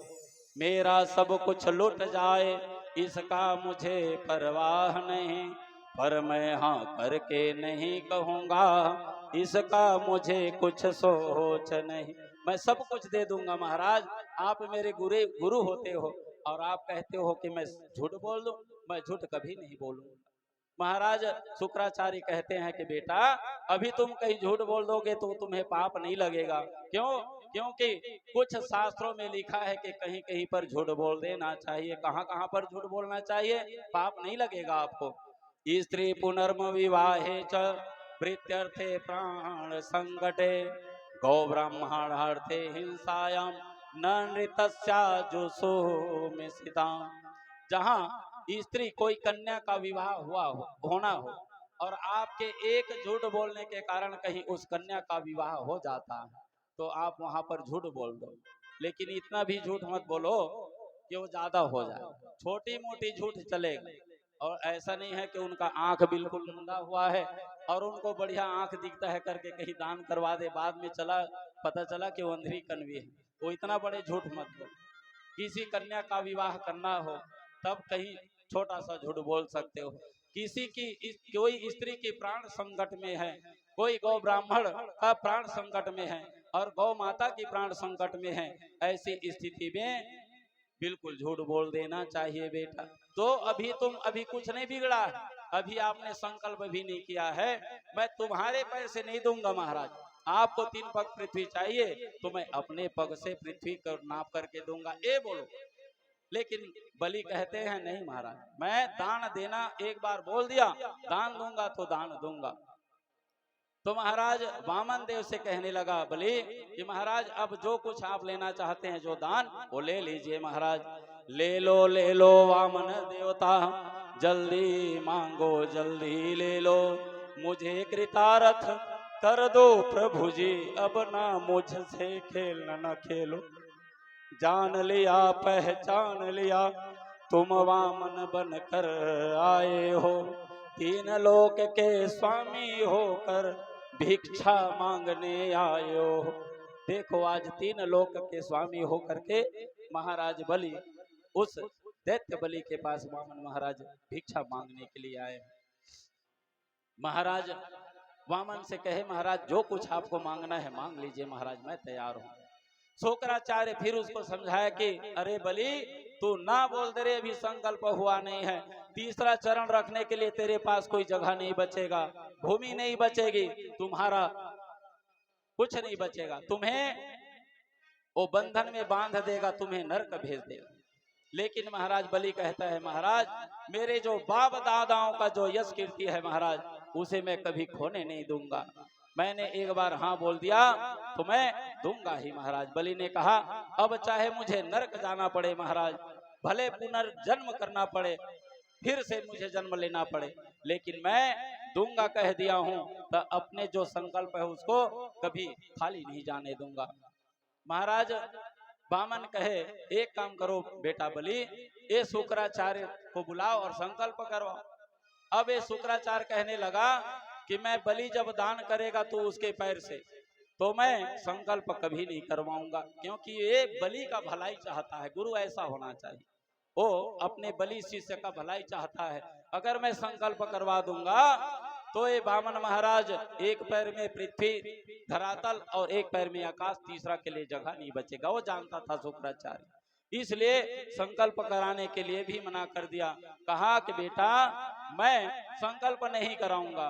तब वामन ने कहा, एक काम करो महाराज। बलि कहने लगा, भले आप संकल्प करवाओ या ना करवाओ महाराज, लेकिन मैं जो एक बार बोल दिया हूं दान करूंगा, तो महाराज मैं पृथ्वी का दान करूंगा।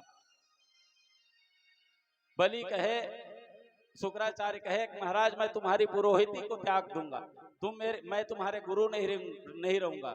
अब गुरु का परित्याग कर दोगे? तो बलि महाराज कहने लगा, कोई बात नहीं महाराज, मैं भले गुरु का परित्याग करना पड़े, आप मुझे भले परित्याग कर दो महाराज, लेकिन जो मेरे बाप दादाओं का जो यश कीर्ति है, मेरे कारण उसकी बेइज्जती और उसकी यश कीर्ति नहीं जानी चाहिए। इसलिए महाराज देखते देखते शुक्राचार्य जी महाराज तो मना कर दिए। वामन महाराज जी से बलि कहने लगे, महाराज आप भी तो ब्राह्मण देवता हो, आप ही महाराज संकल्प जानते हो, तो संकल्प पढ़ दीजिए महाराज। वही सुंदर एक कमंडल को उठाया और उठा करके वामन महाराज जी रखा, और सुंदर हाथ में दुबी चावल फूल और एक सुंदर द्रव्य रखवाया और पढ़ना चालू किया। ओम विष्णु विष्णु विष्णु ब्रह्मणे, सब पढ़ना चालू कर दिया।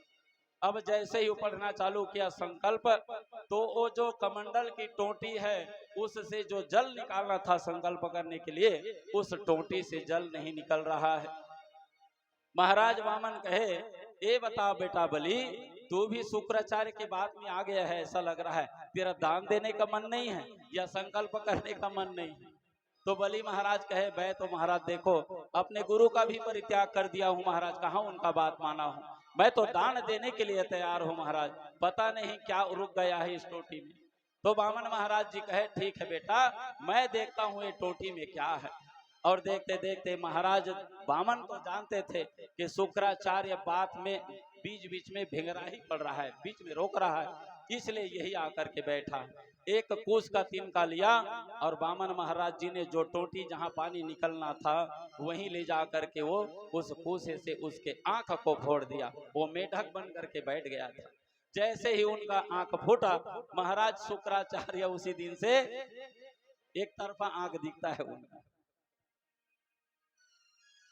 महाराज वहां से भाग गए और उसके बाद देखते देखते महाराज वामन ने सुंदर संकल्प करवाया, और संकल्प जैसे ही पूरा हुआ, बलि महाराज हाथ जोड़ करके खड़ा हो गए और कहने लगे कि महाराज हमने संकल्प कर दिया महाराज, अब आप जैसा चाहें, मैं तो अब जान चुका हूं कि आप साक्षात नारायण हैं, और नारायण होते हुए त्रैलोक्य के स्वामी होकर के महाराज आप मुझ जैसे बलि गरीब के पास से दान लेने आए हैं, मेरी सौभाग्य की बात है। और देखते देखते भगवान वामन एक पैर को पाताल लोक ले गए और दूसरे पैर को सीधा सत्य लोक ले गया। दो पैर में पूरा आकाश मंडल, पूरा धरातल नाप लिया। पद पाताल शीस यज धामा, पावन लोक काल विश्रामा। पूरा पाताल को, पूरा आकाश को, जैसे आकाश में भगवान ब्रह्मा के पास उनका पैर गया तो उनके अंगूठे को अपने कमंडल में जो जल रखा था, भगवान ब्रह्मा ने उनके पैर को धोया और उसी कमंडल में वो जल रखा। उसी दिन से आकाश में कभी देखना एक गंगा बहती है, गंगा दिखाई देती है, जिसको ब्रह्म कमंडली गंगा कहा जाता है। भगवान ब्रह्मा के कमंडल में जो रखा हुआ है वो साक्षात भगवान नारायण के अंगूठे को स्नान कराया गया ब्रह्म कमंडली जल है। जब पाताल आकाश नाप लिया फिर बलि महाराज से पूछने लगा कि बेटा तुमको मैं बोला था कि मैं 3 पग पृथ्वी लूंगा, अब तो बता बेटा कि मैं तीसरा पैर कहाँ रखूं। जितना तुम्हारा छत्र था पूरा नाप लिया, अब बता कि मैं तीसरा पैर कहाँ रखूं। बलि महाराज तो हाथ जोड़े खड़े हुए हैं, उनके आंखों से अश्रुपात हो रहा है, चाहे दुख कहो चाहे खुशी कहो। खुशी इस बात की है महाराज कि साक्षात जो नारायण हैं, जो संसार के पालनहार हैं, आज देखो मुझ गरीब के घर में आकर के भिक्षा मांग रहे हैं। इनको ऐसा नौबत आ गया कि मेरे घर में आकर के इनको भिक्षा मांगना पड़ा।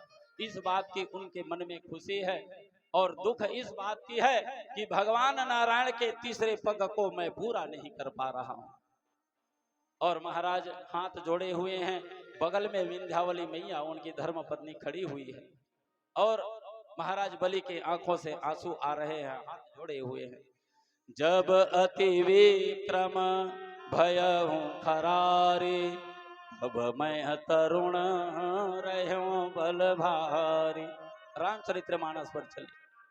जिस समय वामन महाराज का जन्म हुआ और पाताल और आकाश को नापे, तो रामचरितमानस में एक जगह वर्णन मिलती है, जब मैया सीता को हरण करके भगवान महाराज रावण ले गए थे, भगवान श्री राम और भैया लक्ष्मण सीता को ढूंढ रहे थे।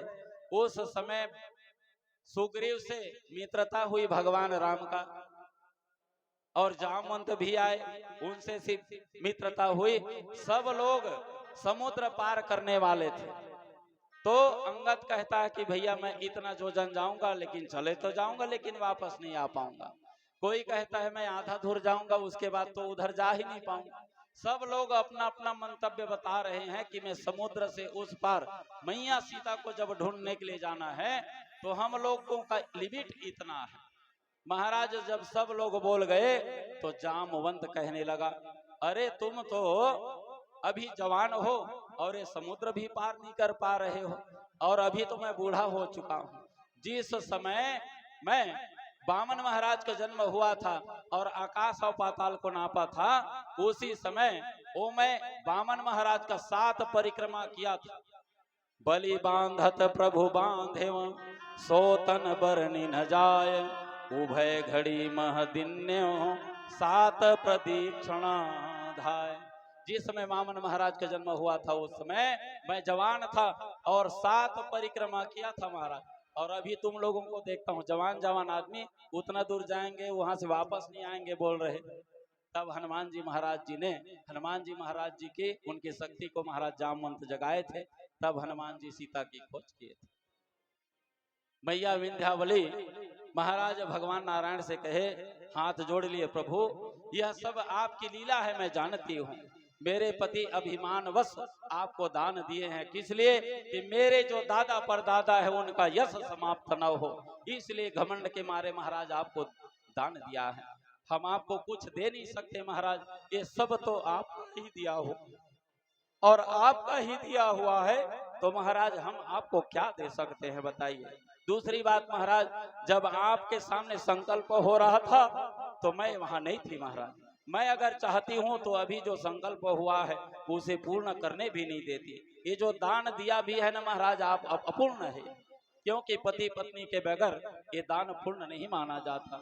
लेकिन महाराज मैं ऐसा नहीं करूंगी, ये शब्द का भी उपयोग नहीं करूंगी। क्यों?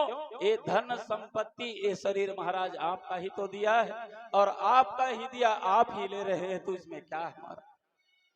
आप हमारा सब कुछ ले लीजिए।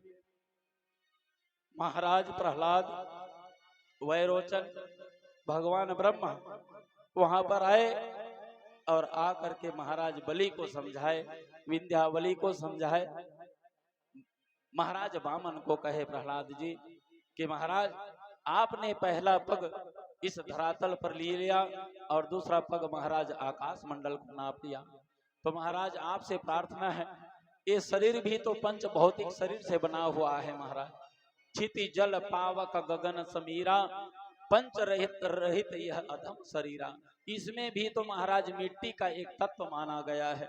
आपने धरातल नाप लिया, आकाश भी नाप लिया महाराज, लेकिन इस शरीर में भी मिट्टी का तत्व है, इसलिए आपसे निवेदन है, अरे बेटा बलि तुम अपने सिर को झुका लो। ए वामन महाराज नारायण आपके सिर में अपने पैर को धरेंगे। जब महाराज प्रहलाद प्रार्थना किए, भगवान बलि महाराज बलि के अश्रुपात हो रहे हैं, वो रुक नहीं रहा है, दुख के भी मारे और सुख के भी मारे।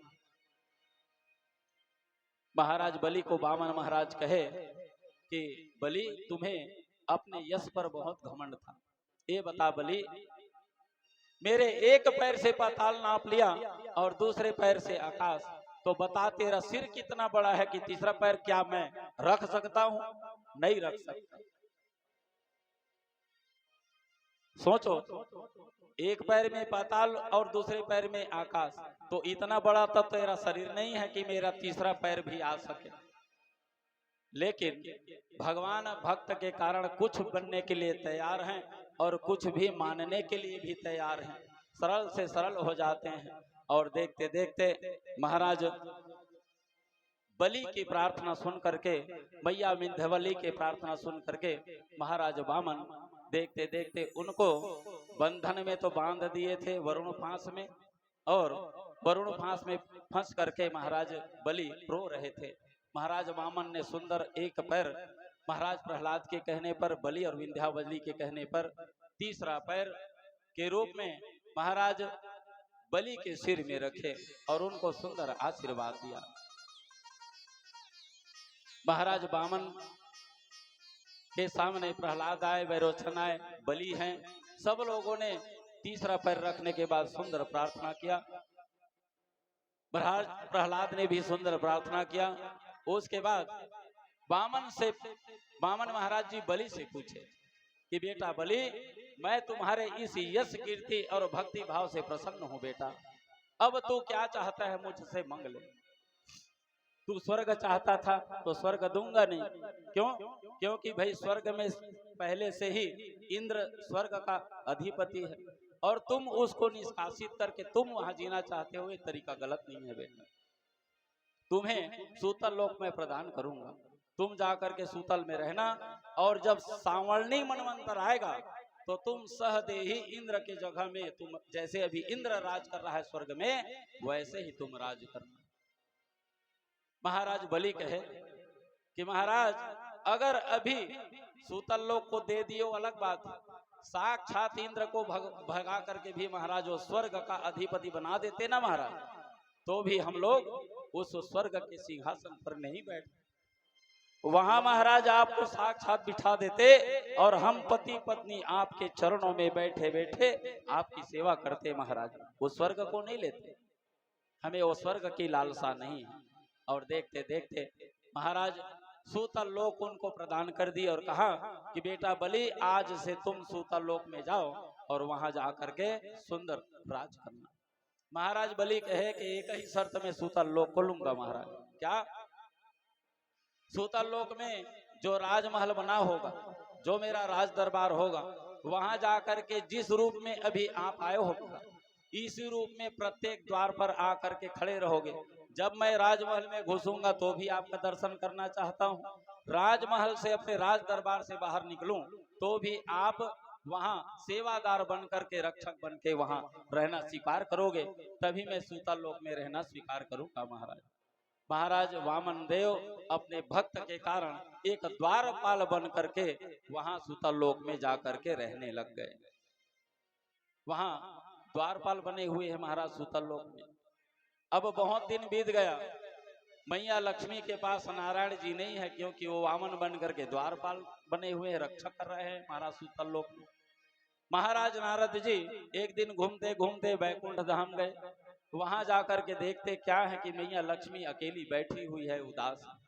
मैया लक्ष्मी से कहने लगी, माता लक्ष्मी क्या बात है, नारायण दिख नहीं रहे हैं, कहाँ है? तब मैया लक्ष्मी कहे कि महाराज आप तो चारों तरफ घूमने वाले हो, चारों तरफ की खबर जानने वाले हो, आप ही बताइए कि हमारे नारायण कहाँ हैं? मैं तो दुखी हो चुकी हूँ, ढूंढी लेकिन नहीं पाई।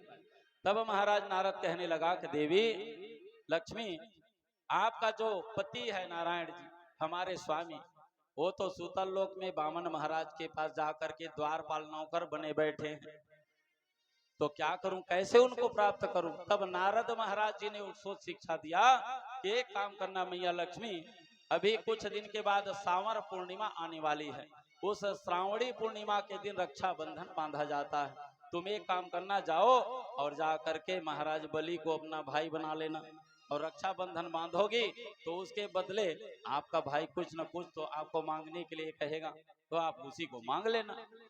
और देखते देखते मैया लक्ष्मी सूतल लोक में चली गई और सूतल लोक में जाने के बाद श्रावणी पूर्णिमा जिस दिन थी उसी दिन राजमहल के बाहर में जाकर के बैठ करके रोने लगी, जोर जोर से रोने लगी। जब जोर जोर से रोने लगी तो महाराज बलि जो भीतर में राज सिंहासन पर बैठा था उनको आवाज सुनाई दिया। वो दौड़े दौड़े बाहर देखता क्या है कि कौन विलाप कर रही है, कौन रो रही है जोर जोर से। बाहर में आकर के देखता क्या है कि लक्ष्मी यहाँ बैठी हुई है, रो रही। उनके पास गया महाराज बलि सैनिकों के साथ में और कहा कि देवी आप कौन हो, कहाँ से आई हो और क्या बात है, क्यों रो रही हो। मैया लक्ष्मी कहने लगी क्या बताऊं भैया, मैं एक अकेली बहन हूं, मेरा कोई भाई नहीं है, कोई बहन नहीं है। मैं अपने माता पिता की एक अकेला लड़की हूं और आज रक्षाबंधन है भैया और मेरा कोई भाई नहीं है। सब लोगों को देखती हूँ कि रक्षाबंधन हाथ में कलाई में बांध रहे हैं और मुझे बहुत तकलीफ हो रही है। मेरा भी खास कोई भाई होता तो उनको मैं रक्षाबंधन आज बांध देती। तो महाराज बलि कहने लगा अरे तुम्हारी भाई नहीं है, अरे मेरे रहते तक तुम चिंता क्यों करती हो, मैं तो तुम्हारे भाई के बराबर हूं ना। चलो मुझे रक्षाबंधन बांध लेना, मैं आपको बहन बना लूंगा। राजमहल में सुंदर मैया लक्ष्मी को ले गया। बलि नहीं जानता कि लक्ष्मी है, भीतर ले गया, सुंदर सिंहासन पर बैठाया, आसन दिया और सुंदर महाराज बलि को बैठा करके मैया लक्ष्मी सुंदर पूजा की। पूजा करने के बाद उनके दाएं हथेली पर सुंदर वो रक्षाबंधन लेकर के गई थी, वो रक्षाबंधन बांधी। सुंदर जो मिठाई लेकर के गई थी, नारियल भेंट की और मिठाई खिलाई। उसके बाद बलि महाराज मैया लक्ष्मी से पूछने लगा कि बहन अब मैं तुम्हारा भाई हो चुका हूँ और तुम मेरी बहन हो चुकी हो। आज से हमारा एक कोख से निकला हुआ जो भाई बहन रहता है वैसे ही हम दोनों का अटूट बंधन बंध चुका है। इसलिए बहन बताइए इस रक्षा बंधन में, इस पर्व में मैं आपको क्या प्रदान करूं।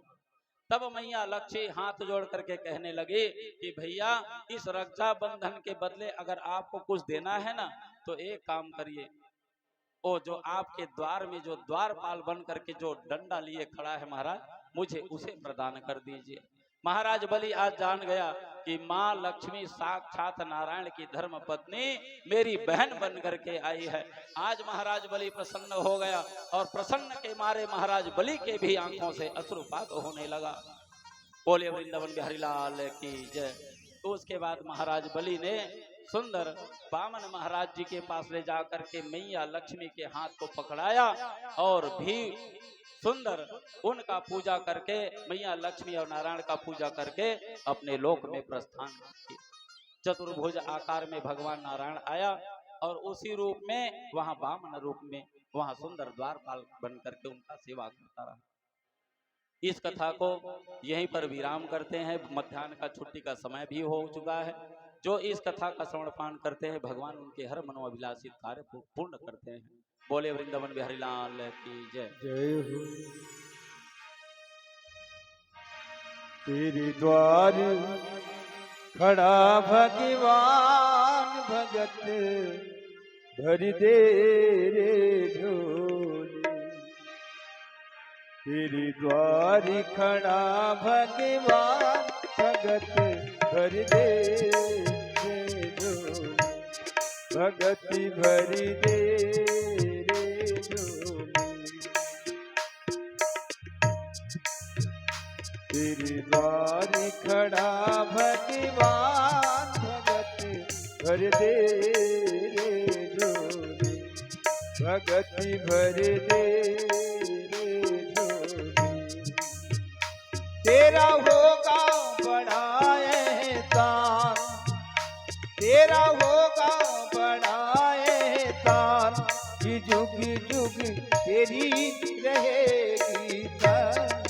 भगति भर दे झोली, भगति भर दे झोली।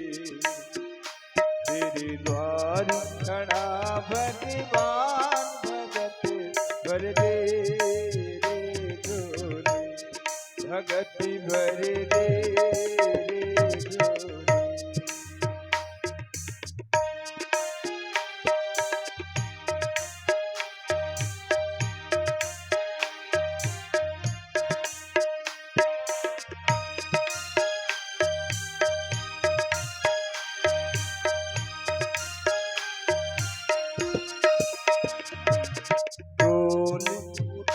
तारी धरती देखी रे, डोला गगन है तारा। डोल उठी है तारी धरती देख रे, डोला गगन है तारा। भीखी मांगने आया तेरे घर, जगती का पालनहारा रे, जगती का पालनहारा। मैं आज तेरा मेहमान, मैं आज तेरा मेहमान, करी ले मुझसे जरा पहचान, भगति भर दे झोली, भगति भर दे झोली। तेरे द्वार खड़ा भगवान, भगति भर दे झोली, भगति भर दे झोली।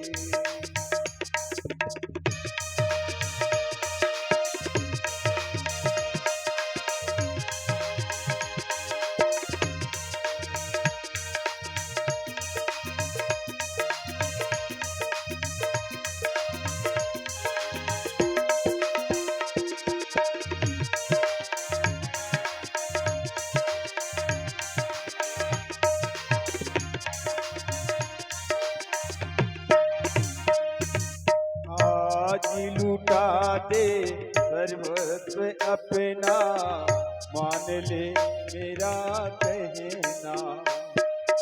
आज लुटा दे सर्वस्व अपना, मान ले मेरा कहना। मिटी जाएगा पल में तेरा, जन्म जन्म का तेरा रे, जन्म जन्म का तेरा। तू छोड़ सकल अभिमान, तू छोड़ सकल अभिमान, अमर करी ले रे तू अपना नाम, भगति भर दे झोली, भगति भर दे झोली। तेरे द्वार खड़ा भगवान, भगति भर दे झोली, भगति भर दे झोली। तेरा होगा बड़ा एहसान, तेरा होगा बड़ा एहसान, कि जुग जुग तेरी रहेगी शान, भगति भर दे झोली, भगति भर दे झोली। तेरे द्वार खड़ा भगवान, भगति भर दे झोली, भगति भर दे झोली, भगति भर दे झोली। बोल कृष्ण भगवान की जय।